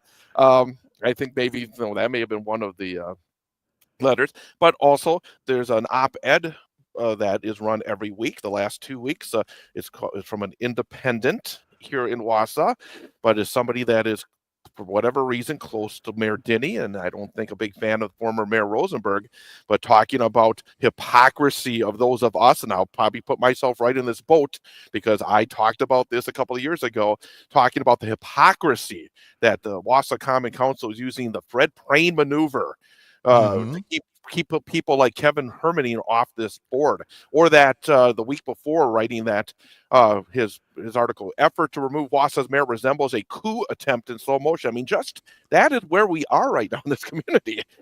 Nobody's trying to remove Doug Denny from office. No. End of story. But that's what they're trying to push forward, and it's leading to a lot of, again, less than civil discussions right now. So it's something that I think we're going to dig into a little bit with Shireen tomorrow morning. Well, yeah, and rightly so. And I don't even know what Katie Rosenberg's new gig is. Taking a break from all that puppeteering that she's allegedly doing. And the thing about Katie is that she has been very much below the radar here in this community. She has not been coming out and being a major voice in all these controversies. I saw her at an event a number of months ago. It was a through the library. Actually, was an author, and I just happened to see her, so I was talking to her, and I said, "Hey, if you ever want to come on and talk about anything you want to talk about," and she said, "No, I just think gonna stand back here for a while," Mhm. and I respect that immensely, because I mean, it's easy to be then picking from the outside. No, she's basically letting Doug Denny do anything that let Doug Denny speak for himself at this point. But yet you had somebody like Kevin Hermaning just making stuff up. I mean, it was just crazy. And I've told Katie Rosenberg as well, the door is always open here. I will just hand her the microphone anytime, but that is not how she wants to do things right now. And while, again, I'm talking just about her private, personal Facebook postings, they are some of the most inspirational, motivational, uplifting, inclusive posts you could ever want to read. This is somebody truly with a heart of gold, and somebody who truly wants to engage in public service.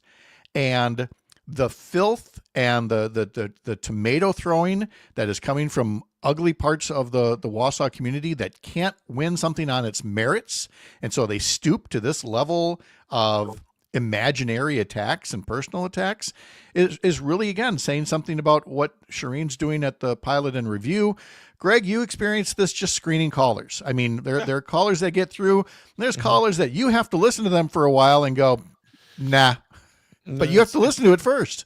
Yeah, I mean that's part of the job, and I don't mind. And honestly, sometimes I'll have if I can do it, I will have small discussions with them and kind of say, well, no, this is, it's.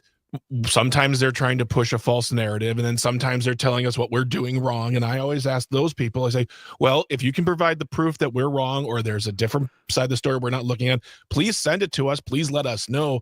But this wholesale, you're wrong and you're bad and you're un-American, well, that's not a conversation. It's so right. Exactly. Try back later when you want to have when you want to add something to the discussion, and it's not just You're a bunk, as my dad would say. Yeah, you're a doo-doo brain, whatever. And so we get people going, oh, you pre-screen, so just people who agree with you. No, I would love a healthy, intelligent debate on things as much as the next person. Chad, you've taken more phone calls than I have on the radio, and you've engaged in these discussions, and there can be some remarkably civil disagreements. And I think it still blows people away that they feel like, oh no, the only way to convey something now is to be, trash talking. Frankly, right now, and I think it's similar here than maybe even nationally, is you have folks that are so entrenched where they are. It doesn't almost matter anymore. Doug Denny has said, I mean, he's not gonna move an inch. And then he has a mouthpiece over at WSCU that says, folks, go over to the city council meeting and cheer whenever Doug Denny says something. That's what's going on. I mean, and she's has a defense fund out there where Kevin Hermaning gave $5,000 for this very issue, and then now Doug Denny wants him on the ethics committee making a decision about the very same issue. Again, it's just.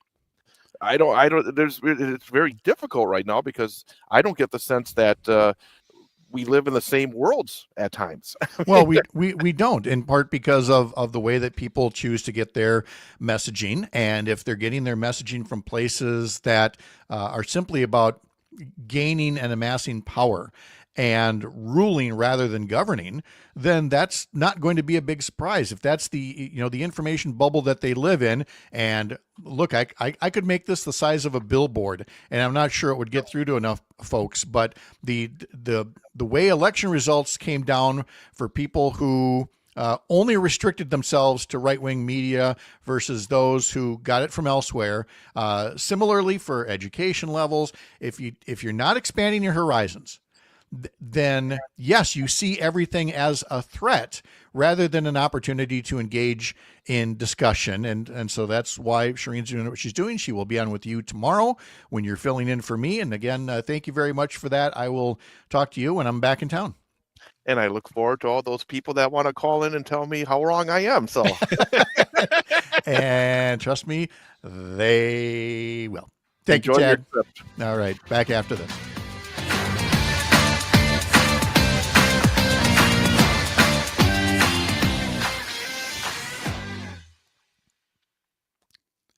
I don't know how we're just going to keep at it. How many times we can say to people from both sides saying, look, be as vocal as you want, but there is still a line. Yeah. There's still a line, damn it. You know? And one of the things too is that one of the things I didn't mention with the calls is that if you want to have a discussion, that's fine. But what we try not to do, and it just doesn't help the conversation, is when you say, Donald Trump has done this. Oh, well, remember when Hillary Clinton did that? No, that's not what we're talking about right now. Let's focus on the point. Again, not a contest, right? By the way, I am actually doing a pre-record with Shireen later this morning. Do I send that audio somewhere to have it played tomorrow? It depends. It depends on what time. If you want to send it in the first 2 hours, you can send it to me.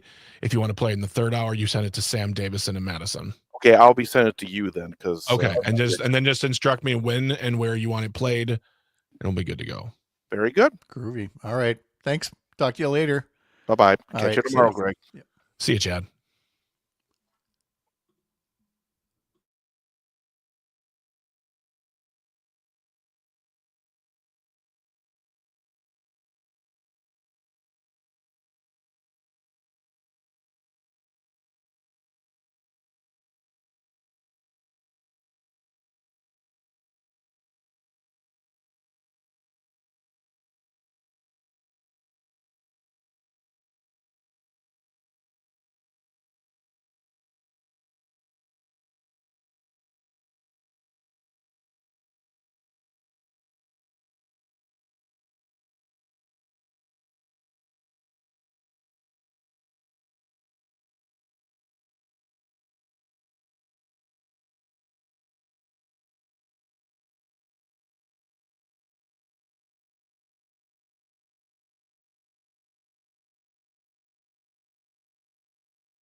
There is a particular Facebook post I would call your attention to over at the Up North News Facebook page. Again, if you're not there already, haven't looked it up, don't just search Up North News. That's a pretty common name, but if you put up North News WI, you're more likely to find us. And one of the posts that we put up is just a direct repost of a long thread, I believe on Blue Sky rather than Twitter, from State Representative Francesca Hung. And Fran is a chef. She has run a restaurant, so she's as a small business owner in the past. She knows exactly what she's talking about in this thread when she leads it with saying, tariffs are hurting your favorite restaurants. Here's how. And like I said, there's a lot here, but she makes clear that it's, again, forget the chains for a second. It's your local restaurants will have to deal with tariffs on food and on packaging and on equipment. All of that is going to drive up their expenses. That's going to drive up menu prices. Restaurants are already taking a hit on margins that are so thin they're nearly unsustainable. The other thing tariffs do is forget just the direct correlation of price. That's assuming you can get the thing that you want to get and that you're going to have to pay more for it. The odds are also that you're not going to get the thing you want to get because Some suppliers will just say no rather than pay the tariffs. We'll sell our products in Europe and Asia and Australia, anywhere else in the world. We'll be fine, putting the USA in a timeout for a little while. But if you're disrupting a supply chain for a small business like a restaurant, especially if you want to serve, global cuisine. Look, if you just want to sell, sweet corn and brats, you're going to be just fine. A lot of restaurants get their food, their supplies, their seasonings, their equipment from all over the world. It's how they stand out. And so if the restaurants have to pay more, you're going to pay more. At your neighborhood bistro, she writes, taco truck, noodle shop. They don't have the cushion to absorb something like this. And what makes it worse, she says, is the uncertainty. The constant changes, the back and forth in trade policy make it nearly impossible for restaurant owners to plan, invest, grow, or even stay open. She says tariffs are not just numbers on paper. Tariffs are threats to jobs, to culture, to community. We need real solutions that support small business and not crush it under the weight of unpredictability. And that's, believe it or not, and some people will choose not to believe this, that's not a liberal or a conservative thing. It's really not. That's why you see as many conservative economists and others saying this is not the way to go. The Wall Street Journal, which is, as far right as most media goes, they have been against everything that Donald Trump's doing on tariffs from day one. Not that there isn't a role for tariffs, not that there isn't a role for trade deals, but you got to be smart about it. You got to negotiate each trade deal differently. And that's not what Trump wants to do. And now Trump most recently said something along the lines, Greg, of, we don't even have to do deals. I don't have to sign deals. If people want to, use the United States market, they'll come to me. But this was the guy who promised he was going to work out deals with everybody. He's the deal guy. He has a book called it. I know. The Mr. Art of the Deal now says we don't have to have any deals. The art of the you come to me. I mean, so let's see. Let's on the list here. He doesn't have to defend the Constitution. He doesn't have to uphold the Constitution. He doesn't have to really know the Constitution. He doesn't have to do deals. He doesn't have to take responsibility. He doesn't have to do all the things the presidents normally do. Golfing, rallies, and bemoaning the media. Those are his chief responsibilities. And telling little girls they don't need $30. Yeah. Or 250 pencils. And, from the guy that literally has a golden toilet, and has spent decades showing off how ostentatious he can be, is now saying, well, you're going to have to make do with less this Christmas. So much like we talked about with, dolls, the same goes for small businesses, that there are going to be these supply chain disruptions that are going to hurt. And by the way, because he's no longer seeking to get all these deals where he said he would fix everything, it just guarantees now that it's going to take longer whenever we do reach agreement. It's going to take that much longer for things to get back to normal. Yeah. It's, what did we learn after COVID? It takes a while for supply chains to get restarted. You can't just flip a switch. No, this is going to be years of repair. I mean, and this is what happens every time, Pat. When George W. Bush started a small war in the middle, not a small war, but you know what I mean, not a world war, Barack Obama had to go in and spend the first 2 years handshaking and repairing the relationships. After Donald Trump won, Joe Biden had to go around the world and handshake and repair relationships. And that's what and honestly, let's say in a perfect world, we get a level-headed Republican as president. If those exist, please be out there somewhere. Yeah. They're still going to have to go around the world and do even more handshaking and repairing of relationships. And half their term is going to be gone because they have to fix his mess. And I guarantee if it's a Democrat instead, what you're going to see in the first 2 years is probably a Democratic Congress. And again, things will get fixed. During the Clinton years, he had a Congress for 2 years, and by the end of it, a budget deficit had become a budget surplus. In Obama's first 2 years, we got health care reform that we'd been talking about for decades. In the first 2 years of Biden's term, we finally got the infrastructure law that we needed and the best economic recovery post-COVID in the world. Mm-hmm. And then after 2 years, voters, hear about how, oh, it's all costing so much, but then everything gets broken again, rinse, repeat. And that's where we are right now with the trade war. Greg Bach is back in 1 hour for Matt and Air on Air. What do you want to tell us? Let's see. You said Jim Santel at 9:30, Brittany Merlot at 10:20, and Paul Noonan from the Acme Packing Company at 10:30. So stick around. And as always, this shouldn't be a thing rounding out the show, but come on back in an hour. Stick around for Pat. And then come around to Matt and Air on Air. You can find us if you're in Madison on Civic Media app and listen live. And thanks for all the fill in while I'm gone next week, especially on Monday the 19th, when we get to enjoy a special episode of Bach and the Doc. Sorry, sort of worked out. Just sprung that on you. More in the next hour. This is the Civic Media Radio Network. Oh, that was way within the 10 seconds. I'm in such trouble now. I was also playing the outro music in the background. Well, I know that, and immediately I knew that. I was like, wait a minute, the outro music's on. You can't be doing this stuff. So, anyway. Oh, boy. All right.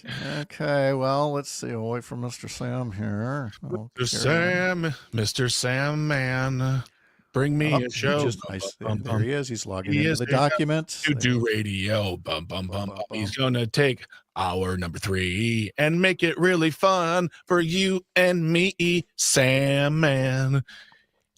Yes, no idea. That's all I got. Dun, dun, dun, dun. Oh, it's really warm here. I would say it's hot. Bum, bum, bum. I am sweating like a pig. Now I have to fix my rig. Dun, dun, dun, dun. That's my song. And Sam missed all that. Unbelievable. An entire song dedicated to Sam Davison, and we finished just as he logs on. So that's okay. The love is still there. Well. There's got to be a recording of it. Actually, there is. Yes, we're live on the interwebs. Okay. So yes, you just go back and replay this and enjoy the song. All right, gentlemen, I'm gonna get out of here. Have a good day. See you later. Pat, have a wonderful vacation. Thank you. Be safe. Enjoy Portugal. I will. And bye. Bye. Mr. Davison, how are you? Good. Busy. We had some unexpected guests in the studio in the last segment. So really? Okay. Yeah. Well, guess what? We have unexpected guests this time as well. Fun. So we have the first 3 blocks. I'll have 3 different guests. We'll have Melissa Baldoff here any moment. And then we're going to have Sean O'Malley in the B. And then we're going to have State Senator Sarah Kieski in the C. And then I got absolutely nothing planned for the D. So we'll just riff a bit, you and me, and then we'll wrap things up. All righty. Okay. See you in a bit.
Good morning. How are you?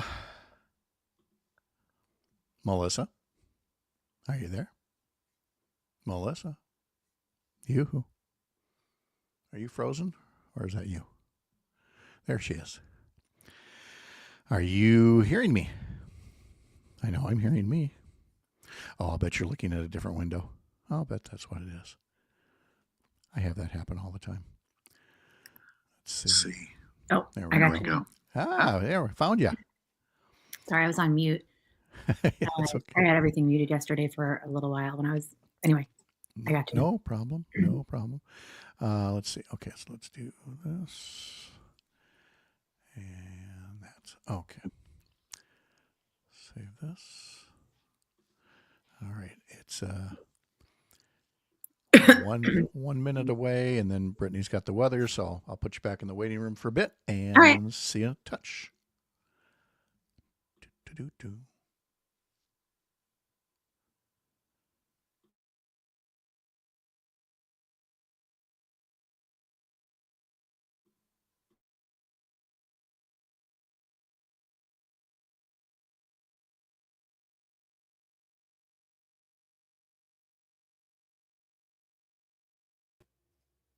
Gonna say that was a tease. She's in, she's out, she's back. Did something with my mic was disconnected. I was like, what? I'm just gonna come right back in. Good idea. All right. Yeah. 20 seconds.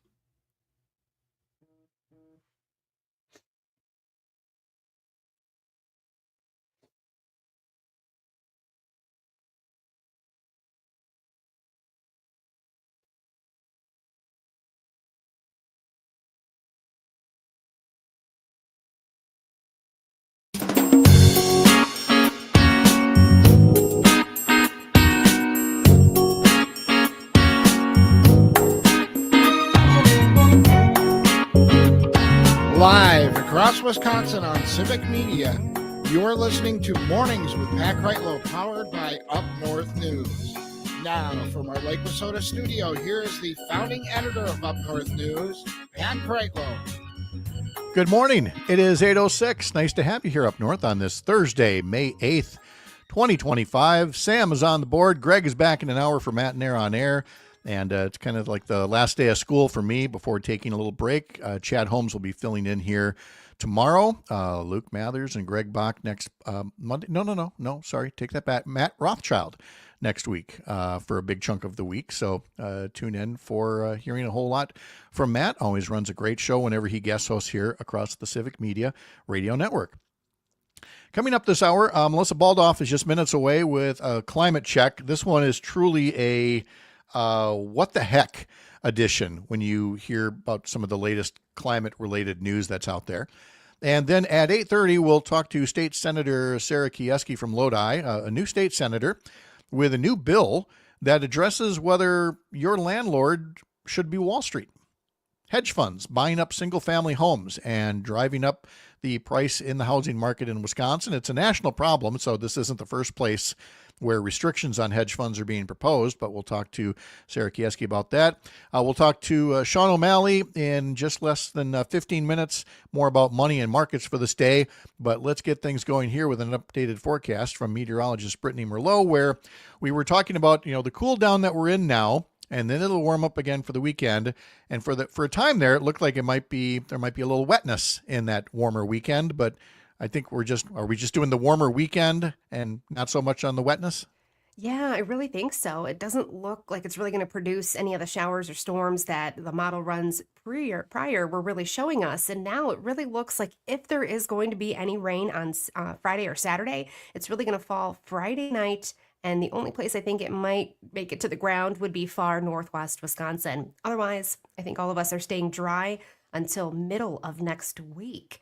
So we've got a long road ahead of us of comfortable conditions. The heat's going to rise this weekend. We've also got a very high fire danger for the rest of this week. That will continue until we get significant rain. So no burning. Watch those equipment and the sparks and the chains dragging, things like that. We've already had plenty of wildfires across the state. And the other thing that's going on is last night, or still this morning, we had frost, right? So frost advisory went out for central Wisconsin. Temperatures were below freezing north into Hayward, Phillips, Medford, Antigo, Rhinelander. And now that cold tonight is going to slide further south into the Fox Valley and towards Madison, could even go towards areas of Richland Center. It looks like La Crosse, far west, you're away from that, and Eau Claire as well. But everybody else, if you have sensitive plants out there, cover them up, bring them inside. It's going to be a cold one through tomorrow morning. But then by the afternoon, we're really going to warm things up. So today's highs, we're going to be in the mid-50s far east from a lake breeze to mid-60s west.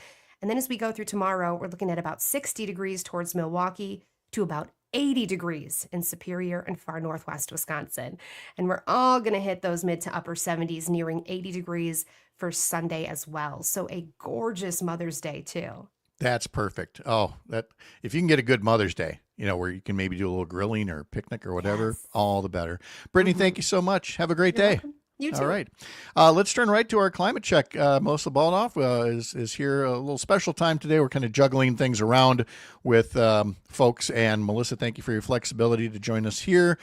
Sean O'Malley coming up in a few minutes. State Senator Sarah Kieski coming up at 8:30. How's Melissa today? Doing great. Loving the sunny weather, even though it's a little cooler than I would want and is ideal, but it's beautiful and sunny, and that I am quite happy about and can't wait to get outside and enjoy the day. Yes. So let's cover this week in climate news. And I mean, truly head scratching stuff. The headline from the New York Times, Trump's EPA plans to shut down the Energy Star program, one of the most wildly popular and successful government programs over the past 33 years. So I guess you have to shut it down then? Yeah, this one is really just mind-boggling for me, even with this administration, who no one could accuse of being smart and strategic about darn near anything. And there's a whole lot that we can and should talk about when it comes to the Energy Star program. And I'm sure that most listeners here are familiar with it. And even if they don't know all the nuts and bolts, I can't imagine anyone hasn't seen that, blue logo on appliances. Which, by the way, all it means is that particular appliance has reached the energy efficiency standards set by the federal government. And so that could lead to rebates or tax credits that over the past 30 years have saved $500 billion. One person in the article here, it would be Paula Glover, president of the Alliance to Save Energy, says Energy Star costs the government $32 million a year, $32 million for those tax rebates and things like that, but delivers $40 billion in annual savings on utility bills. So, Melissa, again, you could be the most stringent fiscal conservative and say this is a return on investment. Exactly. And, this program is not any kind of mandate on these, the companies manufacturing these products. This is not saying that everybody has to meet all of these standards. It's just, the ones that do display. It's carrot, not stick. Yes, exactly. So it's obviously an incentive for them to be able to promote that as a feature and a benefit of their product. It's a signal to consumers that this is a product that is going to save you money on your energy costs. Definitely something that I've always looked at when I've been purchasing appliances, and I'm sure many other people have as well. So it's really just, it costs them, next to nothing comparatively. And obviously, $32 million isn't nothing, but in the grand scheme of the federal budget, it really is. Well, nothing. Especially when it can go toward, millionaire and billionaire tax cuts instead. Right. And when you think about the amount of money it's saving, and for an administration that says it wants to reduce household costs, and quite frankly, for an EPA that Lee Zeldin has said that it wants to, he wants to change the mission of the EPA to help people reduce the cost of, buying a car and, all these, and starting a business and all these things. Well, this program helped people reduce the cost of their energy bills. So it really is stunning that they want to eliminate such a successful program that is actually in line with what they say they want to do. Right. And again, not a mandate. It's about reaching certain standards, carrot, not stick. Now, this one. These are people who, I just have to point out, the people making these decisions are people who probably haven't paid their own utility bill in years and have no idea how much a utility bill costs. Yeah, the kind of savings that the average American is getting, again, means nothing to them when you're already a billionaire. Now, there is the next one we're going to talk about is, again, closer to, a mandate, but again, it was one that was helping the economy lead the way toward a cleaner climate. In California, there is a requirement that starting in 2035, so still 10 years down the road, but there is a requirement that all new vehicles sold in California by that time have to either be electric or otherwise non-polluting, which, again, from a climate and a clean air standpoint, makes all the sense in the world. And if you still have a gas-powered car, you can still sell it and everything else, but they're talking about new. You're not going to bring any new gas-burning cars into California. It's not just that the Trump administration wants to get rid of it, but frankly, 35 other Democrats voted with Republicans in the House to kill that rule. And Melissa, I certainly see the hesitancy that some people are expressing. But again, we're talking 10 years down the road. There really wasn't a good reason to take this kind of action now. I agree. I find it really disappointing. Reading the article and seeing the case that some of the Democrats who, sided with Republicans, seeing the case they're making, I get where they're coming from. And of course, they make some points about, not increasing costs. And, one representative, Laura Gillen, who's in New York, worried about, she talked about the cost and, especially during this market where we're seeing people who have been really impacted by tariffs, trade war, and the very bad decisions made by Trump. And I get that, but I don't think that's the right reason to make. That's not a good excuse to me. We need to be more principled and not be distracted by those excuses, because they are excuses. We know that this is the right thing to do. And we know in the long run, this is the more responsible thing to do. And from a fiscal standpoint too, this is ultimately going to be the transition that the industry makes.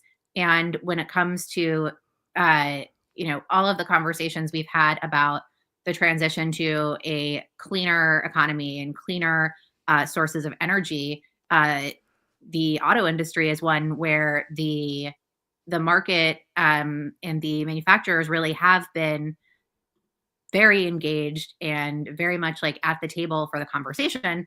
And auto manufacturers are really a part of that shift. And we're not, they're seeing the demand for more EVs. They are already making that shift in production. And I think that it's, we don't want to just cave to the fossil fuel industry on this one. So it is very disappointing to see Democrats voting with Republicans on this one. And it's one that other Democrats chalk up to an intense, and they say misleading, lobbying campaign by the oil industry. All told, some $10 million was spent lobbying lawmakers about this, plus a 7-figure campaign by petroleum refiners. So really, it was not about consumer choice. It was always about gutting the Clean Air Act, and they're winning a little victory this time around. Melissa Baldoff has our climate check. Melissa, thank you so much. Appreciate it as always. We'll hope for better news when we talk again in 2 weeks. Absolutely. All right. We have Sean O'Malley on the way, and we're going to talk a little bit about money and markets. And we're also going to talk to State Senator Sarah Kieski about hedge funds and the ownership of single-family homes. First, wanted to let you know that the Brewers lost to Houston, so they did not sweep the Astros. They lost by a score of 9-1. They have the day off. They are traveling once again, this time down to the Tampa area to take on the Tampa Bay Rays, and then they'll be taking on the Cleveland Guardians earlier next week. Sean O'Malley's on the way from the heart of America's up north, live from Lake Wissota. Thanks for making this the place to spend part of your mornings. I'm Pat Kreitlow. This is the Civic Media Radio Network.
All right, well, at last report, there was black smoke coming out of the Vatican, so we can confirm Sean O'Malley has not been elected Pope at this point. So better luck next time, buddy.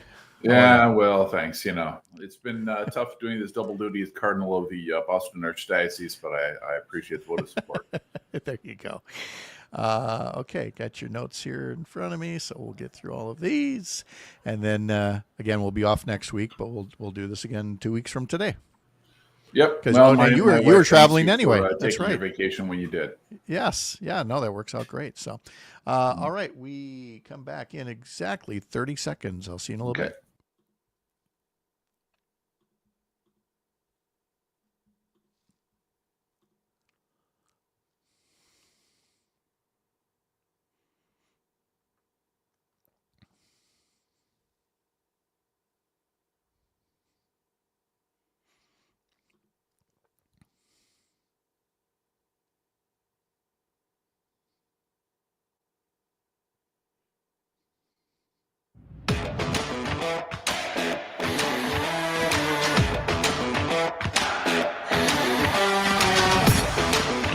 One of the big headlines this morning is that President Donald Trump is saying that he's about to announce a big new trade agreement with the United Kingdom, and that it's going to set the tone for other trade agreements that will bring an end to this trade war. Color me skeptical, because again, there's a history of essentially shifting some deck chairs on the Titanic and saying it's a whole new boat. It's a whole new boat, when they just are making little cosmetic changes along the way. So yes, you're going to hear about a deal. And yes, I'm telling you I'm skeptical, but let's all wait until we actually see the details on it to see what's ahead. Time to talk to our friend Sean O'Malley about money and markets today, especially as it relates to the tariffs and the markets. And Mr. O'Malley, good morning. How are you? Good morning. I'm doing well, Pat. How are you doing this morning? I'm all right, thank you. We've spent a lot of time talking about the tariffs, the trade wars, and whether supply chains will be disrupted. We talked a lot about supply chains in our last hour, and that even if there are resolutions, whether it's a trade deal with the UK or China or anybody else for that matter, you're already seeing a kink in the supply chain. You need to look no further than the ports in places like Seattle and Los Angeles, right? Correct. Yeah. We're seeing that the big tariffs were on China, 145%, basically driving up what you would normally pay, being 100%, to actually 2.5 times what you would normally pay. So that's causing a lot of sticker shock for a lot of folks. And a lot of importers are simply saying that they're not going to pay that price. And you're seeing that reflected in, as you mentioned, both the Port of Los Angeles, where already this week, imports are down from China 35%. And yes, in Seattle, there is not a single container ship in the port. So we are definitely seeing the tariffs going from sort of conversation and topic and what's going to happen and maybe to now this is where the rubber meets the road, and we're starting to see the ships basically stop coming. And we're also seeing it impact shipping and distribution, trucking, for example, and other things right now. Oh, yeah. I mean, didn't UPS just announce a big layoff? Right. Yeah, that's the big example we've got right now is that UPS has announced 20,000 layoff, and that's all for truckers. So it's not general personnel. It is specifically in their trucking fleet. I actually have a contact inside.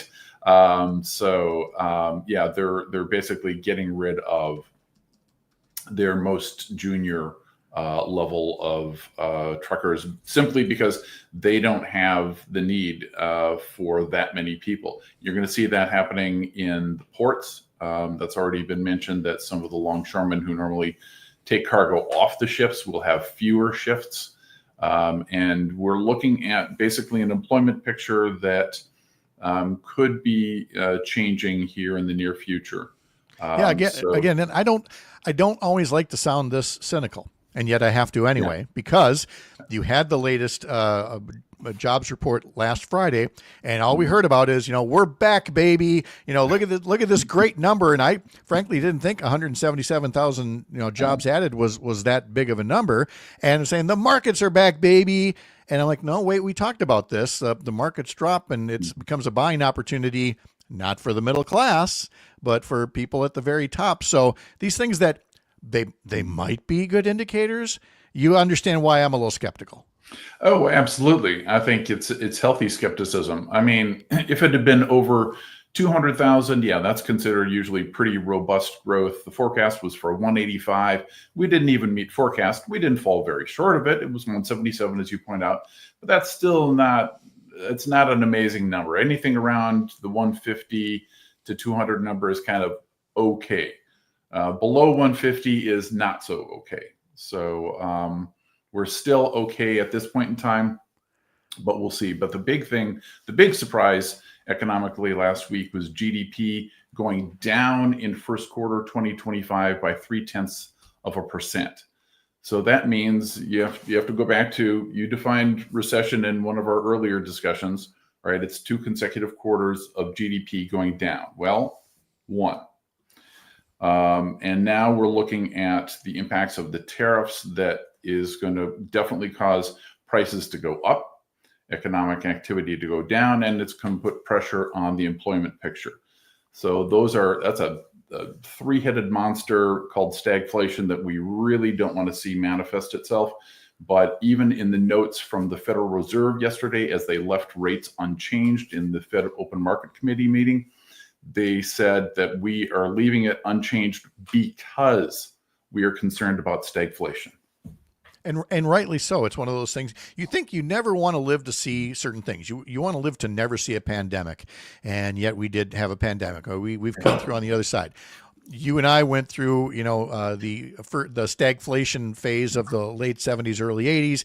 It was really hard to tame that beast. And it caused a lot of pain to get there. And you're thinking, okay, now we know how to operate this so that we don't face stagflation again. I mean, you'd have to really work at it to create stagflation. And it turns out we got somebody willing to work at it to create stagflation. Yeah, and it's really unfortunate why it's happening. It's largely because Donald Trump and his administration, including Peter Navarro, his advisor in this respect, have no real understanding of what a tariff is. They think that some other country is paying this. I'm sorry to break it to you, Mr. President, but The United States does not, the tax code does not cover other countries. No, and they're not taxpayers here.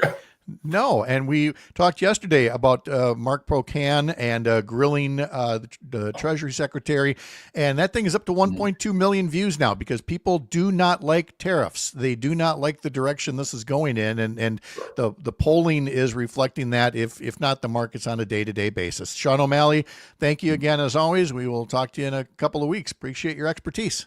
Yep, very good. Thank you. Have a great day. You bet. Coming up next, State Senator Sarah Kieski. But first, a reminder, sign up for our newsletters, plural, multiple newsletters now. Head to our homepage at upnorthnewswi.com. Live from Lake Wissota, what a great place to spend part of your mornings. I'm Pat Kreitlow, and this is the Civic Media Radio Network.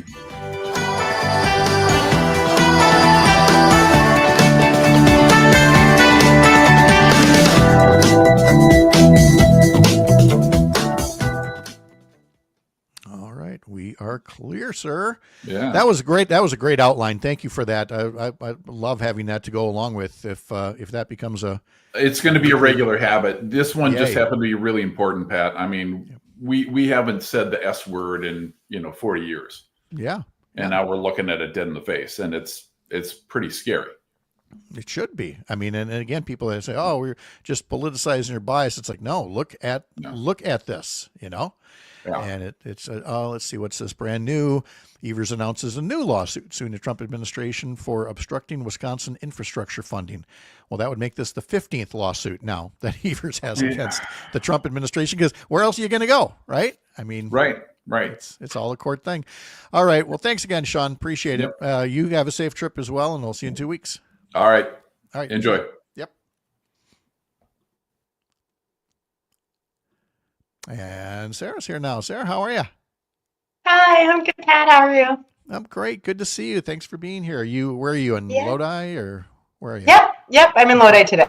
Okay. Yep. I have a private practice here, so this is that office. Oh, okay. I still do mental health counseling. Yep. Okay. Oh, you're still doing the counseling. All right. Yeah. I still have my practice. How many legislators have signed up to get counseling from you? Because unfortunately, none. Probably because I'm not offering my services, but you can see how it would be needed, though. So, all right. Well, we'll talk. We'll talk about the bill, and then we'll talk a little bit about everything that Republicans are planning to cut today from the budget. So, anything else that you're working on? I know a little bit about that. I know a little bit about what they're trying to cut. Okay. Mm-hmm. Yeah, but we're not going to break down all 600 plus. We're good there. And then any other projects or things you want to make sure we hit today, or are we covering? Is that basically the hedge fund bill is your big thing right now? Right now, probably, yeah. I don't think there's anything else. I don't have any listening sessions scheduled right now, so we can talk about listening sessions. I've done 7 of them.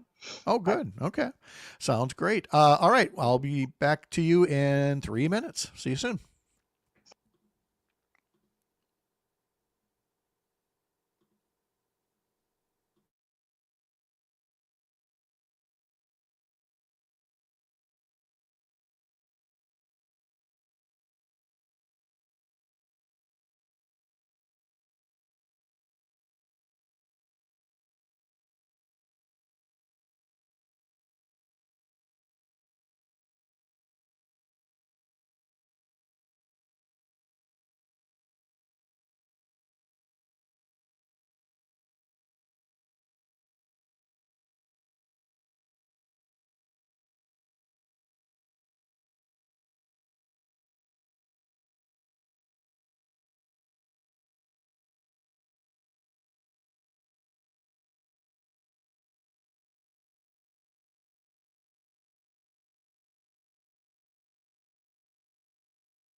Welcome back to Mornings with Pat Kreitlow.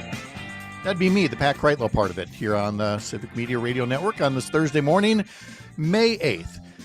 If you've listened to the show long enough, it won't surprise you to hear any comments that I would make about hedge funds and the nature of what I would call vulture capitalism. You have to keep in mind that you can be a capitalist, you can be pro-capitalism, but that can mean a lot of different things. Same as democracy. You know, the way that we have democratic with a small d elections here is not the same as the way they hold elections in the UK or other places. You can have many different flavors. Well, the different flavors of capitalism often find a way to run astray, almost to the point of oligarchy, if you don't rein in some of the excesses. And I'm going to say that again, from Adam Smith on down, to say capitalism, free markets, does not mean no guardrails. It does not mean no government. It actually relies on responsible government oversight to allow for a capitalist society to operate in its most healthy manner. Unfortunately, vulture capitalism has struck the housing market even, and we have an affordable housing crisis in the state and in this country. So some folks are connecting the dots and looking at ways to look at hedge funds and ask themselves, should Wall Street really be a landlord in Wisconsin? Let's talk to State Senator Sarah Kieski about that. She's authored a bill that would restrict single-family home ownership by hedge funds. Senator, good morning. How are you? Good morning, Pat. I'm great. Thank you. Thanks for having me on. It's so nice of you to be here for this. I know you're still getting your feet wet in the new role here. There's a lot to learn, and I also know from being when you're a new state senator, sometimes ideas come up, and you may or may not have run on them, but you might be just the right person to author this bill or that bill and speak on it. And so it was refreshing to see your name next to this bill that would restrict hedge fund single-family home ownership in Wisconsin. Can you help people connect the dots as to why that would be a good piece of legislation? Yeah, so you're right. I am brand new. I've been in my position now 4 months. And one of the things I heard oftentimes when I was going around the district was about the affordability crisis, as you mentioned earlier. People can't afford housing, and this is causing all kinds of dilemmas, from where you can live to how much you can pay for basic necessities. And so that was one of the issues that, as I was working on thinking about if I were to bring any legislation forward, what meaningful legislation could I do? And so my office and I worked on figuring out, is there anything maybe even out there that has been looked at that we could contribute in our state of Wisconsin? So there's a Virginia law that is that we're kind of framing ours around, that is similar. It is about preventing hedge funds.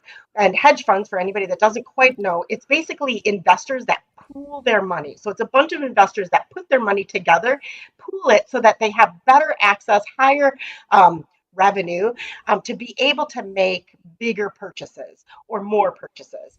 And so it gives them basically high buying power, and then ability to be a monopoly, really. And so hedge funds are what we're trying to prevent from buying single family homes in the state of Wisconsin. We see that they have already, about 3 of them have been doing this in Milwaukee, in primarily Black communities, actually. And what's happening is when we take homes off the market, either these hedge funds are holding them and waiting for time when they can then gain a huge proceeds if they sell it down the road. They don't really need people to be even living in it because they're so rich that it doesn't matter if they miss a bit of income, but they can make a high dividend on it. Or they're turning them into rentals and being able to decide where their rental prices will be and be able to really price people out of the rental market, and or they're turning them into vacation rentals. And so the dilemma then is all of these homes are not available for families to purchase. And one of the things that we know is purchasing property is one of the ways to build your own wealth.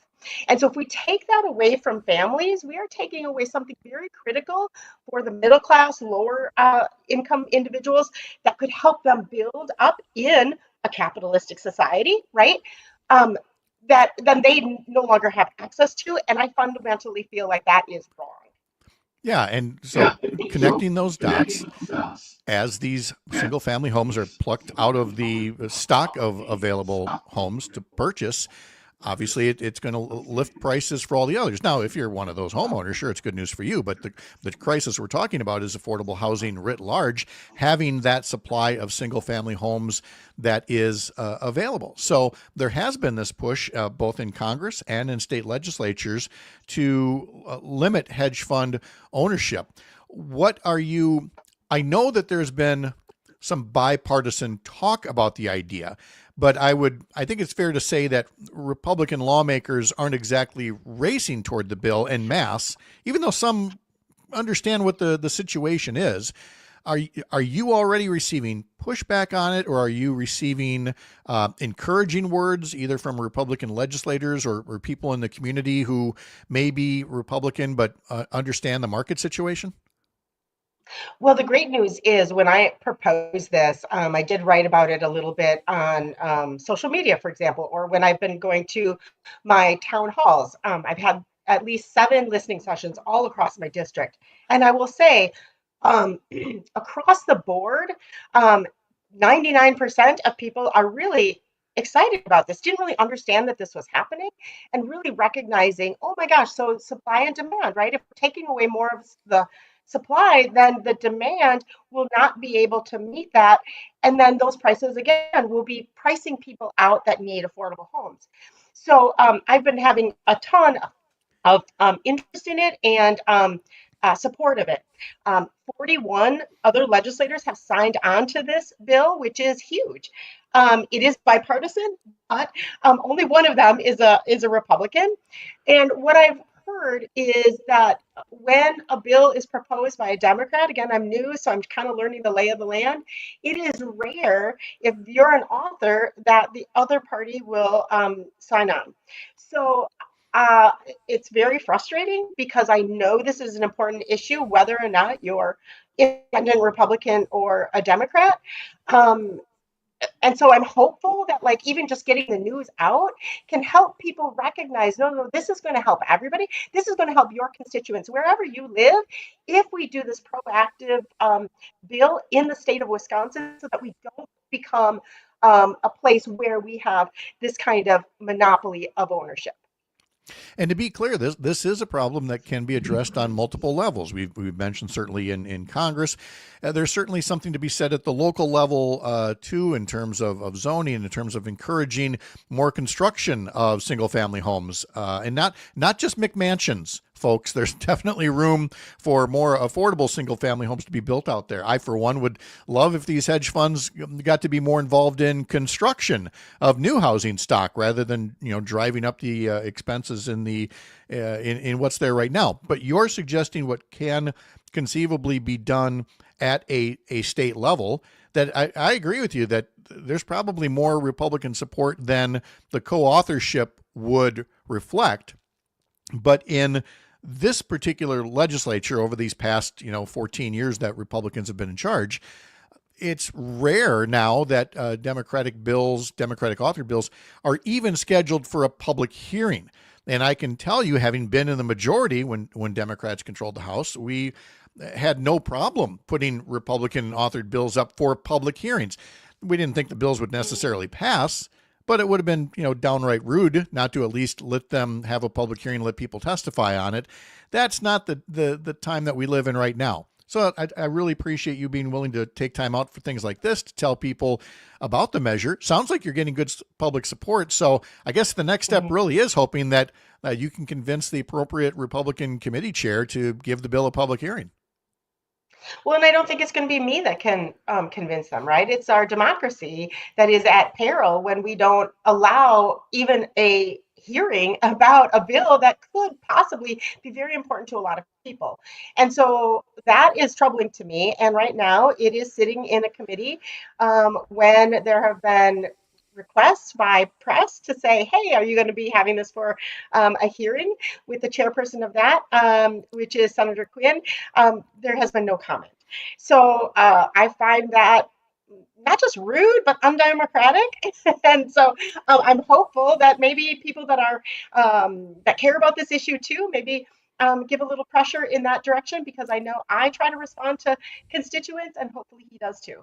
I would be very curious to get Senator Romaine Quinn's comments on this, because he has a very long, experienced career in real estate in the Barron County area. He has most certainly seen the crisis of affordable housing for single family homes. And I cannot imagine why he would want to be, part of the roadblock to making housing stock more affordable in Wisconsin. So, yes, I think inquiries would be very welcome for Senator Quinn's office. A couple of minutes left here. Senator Sarah Kieski of Lodi is here with us. We know that today Republicans on the Joint Finance Committee are going to cut more than 600 items from the state budget bill that Governor Tony Evers has requested. And we've talked about this at length. This is what they've done in all 4 state budget cycles. So just, again, from a 30,000-foot view, when you hear as a new legislator that Republicans are cutting 600 items in one motion, no individual votes on the merits of any of these ideas, how does that strike you as a new state senator?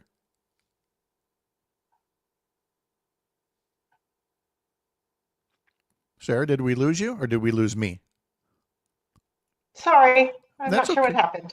Okay, that's okay. We had a little screen freeze there, and I was simply asking just for a quick answer on hearing that Republicans are going to cut more than 600 items on a single vote rather than going through the merits of those measures. How do you accept that? How do you think of that as a new legislator? Well, I find it wild.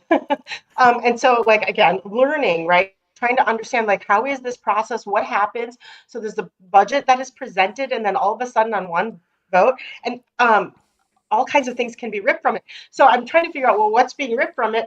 This is 21 pages of the document that they're going to be voting on. All these things are going to be ripped from it on one vote. You're right. They're not even hearing about it. What's going on here that are really important? I get it. There might be a little bit of excess here or there that you want to, carefully refine. But I mean, one of the ones that really has me, because it's very important to me, law enforcement and behavioral health collaboration grants, $1 million to help emergency response collaboration programs between behavioral health services and law enforcement. I fundamentally believe that's so important. That is being voted out. I could give you more examples. Oh, there's so many examples. And again, every one of them worthy of at least a quick discussion. But the Joint Finance co-chairs have made clear that, Democratic members cannot even talk about essentially these items that are being cut. It's an up or down on the full motion, and that's it. And that's a heck of a way to run a railroad. State Senator Sarah Kieski from Lodi, thank you so much for your time. We really appreciate it. Take care out there. Oh my gosh. Thanks so much, Pat. Bye. All right. Thank you. And a reminder that Chad Holmes will be filling in for me here starting tomorrow as I take a little time off for helping a friend get married. Very special time for them, and pleased to be part of everything that's going on there. I'm Pat Kreitlow reminding you, remember that Pledge of Allegiance, how it ends: liberty and justice for all. This is the Civic Media Radio Network.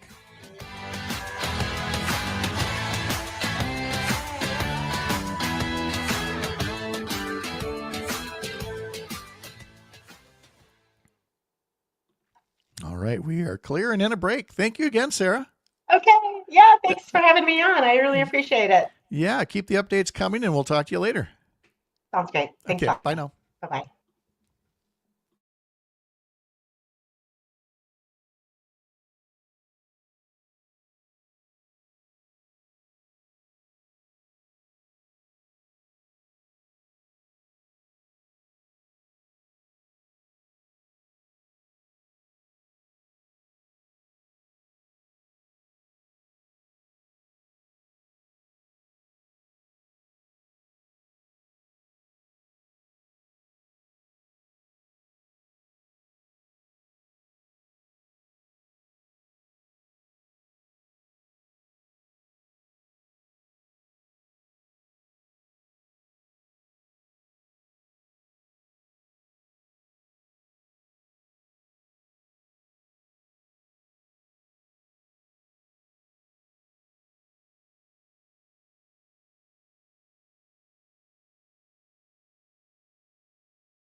Pat, you want me to chime in about Yes, Hatley and Ringel? absolutely. We finally have some time to talk. There's no guests or anything. Cool.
8:52 right now as we start to wrap things up for our mornings together before I take a little time off, as mentioned before. And what with expanding the show to 3 hours, was it 2 weeks ago? It was 2 weeks ago yesterday. Feels like 6, but we did it, and we appreciate you coming along for the ride. But in doing so, it's juggled a lot of schedules and things. As you know, Greg Bach is still here from 6 to 8, but then he takes the 8 o'clock hour to prepare for Matt and Air on Air that he and Jane co-host coming up next here across the Civic Media Radio Network. And Sam Davison, our old friend, is on the board for the 8 o'clock hour, and we just frankly haven't had time to chat with guests and juggling things around. And basically, I've introduced him before when he was on the old morning show, representing the pride of the greater Ringel Hatley area. Hatley. That's right. Yeah. Now, which one was it? Are you from Ringel or Hatley? I'm from Ringel. Yeah, Ringel, of course. How could I have mixed that up? And to everybody looking at each other and puzzled looks on their face, just east of Wausau. If you're on 29 and you head east out of Wausau, you see Weston, yep, but then you see Ringel. It's big enough to have its own highway exit. So that's right. Still important, right? Yes. And what's at the Ringel highway exit? Is that the one with the Arby's with the gas station, or is that a different one? That's the Weston one. There's a car repair place. I like to say that there's like 3 things in Ringel. There's like the town hall, there's a bar, and there's the post office, and that's about it. Okay. Yeah, I see the bar now. I zoom in enough, and there's Ringel Backyard Saloon or Brickyard Saloon. Sorry. Yeah, you're checking it out on Google Maps. Absolutely. That's my expert, my pro move on everything. And again, just down the road is the thriving metropolis of Hatley, where you will find a Dollar General there near at the exit on your way to the BP. Are there a lot of feuds between Ringel and Hatley? I mean, does it ever turn into violence like on Anchorman, or is there people throwing tridents around? I haven't lived there for close to 5 years now. Things may have changed since then, but it was sort of a friendly rivalry back when I lived in Ringel. Where does it Ringel, Hatley, is that Wausau School District, or does that stretch over to Wittenberg? Maybe over to Wittenberg. I went to DC Everest. Okay, so you're in the Wausau area. Just east of Wausau, yeah. Okay, all right. And then you work one of the Madison morning shows right now, but you're a man with hopes and dreams. You're going places. You're not just staying in that booth forever. Well, not much longer actually. In just a few weeks, I'm long term, I'm going to become a social studies teacher. This summer, I'm taking off to work at a scout camp. So that'll be a good time. Which scout camp? Camp DeSomus up in Rhinelander. Up in Rhinelander. Now that one I don't know. As a Boy Scout way back when, I know that a couple of the camps they still operate, and so I would know some of the names if I heard them. That one doesn't ring a bell. What is it that you do at camp with the Boy Scouts up there? Do you have a particular specialty or thing that you like to do? Kind of wherever they put me each year. Right. This year I'm going to be leading the Business and Technology Center. So that'll be fun. Teaching some merit badges for business and technology. Yeah, you wouldn't think that they'd have that at a scout camp, but No, I love that. there's a couple of things that it's pretty cool there. So long as they can also, build a fire and things like that. And Sure. from Yeah. from all my from well, not all my years, I wasn't there that long, but from my time in scouting, the thing I remember most was winter camping. And we were supposed to bring our dads along, and you were theoretically out there in the snow, you were given one match. And so you really had to work on your fire building skills. You had to get the kindling just right. It had to be dry and everything, because you were only going to get one match. 5 Were you matches successful? later. Yeah, I guess not. And by the way, that's not just me. That's me and dear old Dad. Dad was getting frustrated. It's like, who builds a fire in the snow anyway? And eventually we got it going. But yeah, if it was a one match situation, I think that sounds like something out of a Jack London novel or something. Yeah, we'd have been dead in the snowbank at that point. But I suppose you're a pro at it. Maybe. I mean, it's been look, a while. I I- usually have a lighter in my car, so I don't need to Yes. have a single match. But Right. I mean, not to the extent of Eagle Scout Luke Mathers. I mean, let's be Yeah. clear. And if you did not know, just ask him. He'll tell you that he's an Eagle Scout. But these are great skills that, you need the outdoor skills, but you also need the indoor skills too. The, science and math and technology and everything else that goes along with it. So it's great to hear that is part of it. So why social studies? Why are you deciding to be a social studies teacher? well, once upon a time in a former life, I was going to be a math teacher. Then COVID happened, and I realized I didn't want to teach geometry for the rest of my life. And I don't know. I actually met Tim Slecker, the host, one of the hosts of Busted Pencils here, Yes. on Civic Media, and he sort of got me back into it. And social studies was the path that I chose. That is awesome. I mean, look, we are all about teaching civics and social studies here on the radio and at Up North News. We need an informed citizenry, and it, honest to God, starts in social studies classes. So as important as all the math and science and everything else is, boy, to find out that there's a new crop of social studies teachers out there just warms my heart. So I thank you very much for doing that, and wish you all the best in doing it. I know I'll be talking to you on the back end of my vacation, but just in case we don't get a chance to talk about that, I'm glad to learn that about you and glad that you're doing it.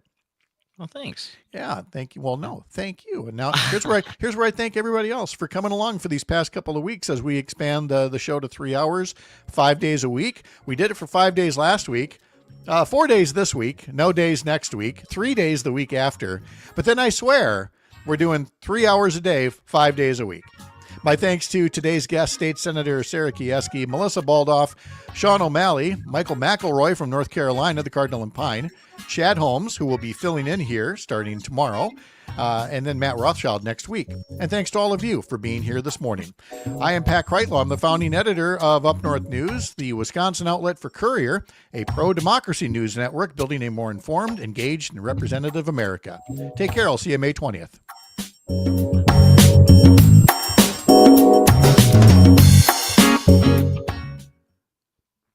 All right, there we go. Let me end this here live stream.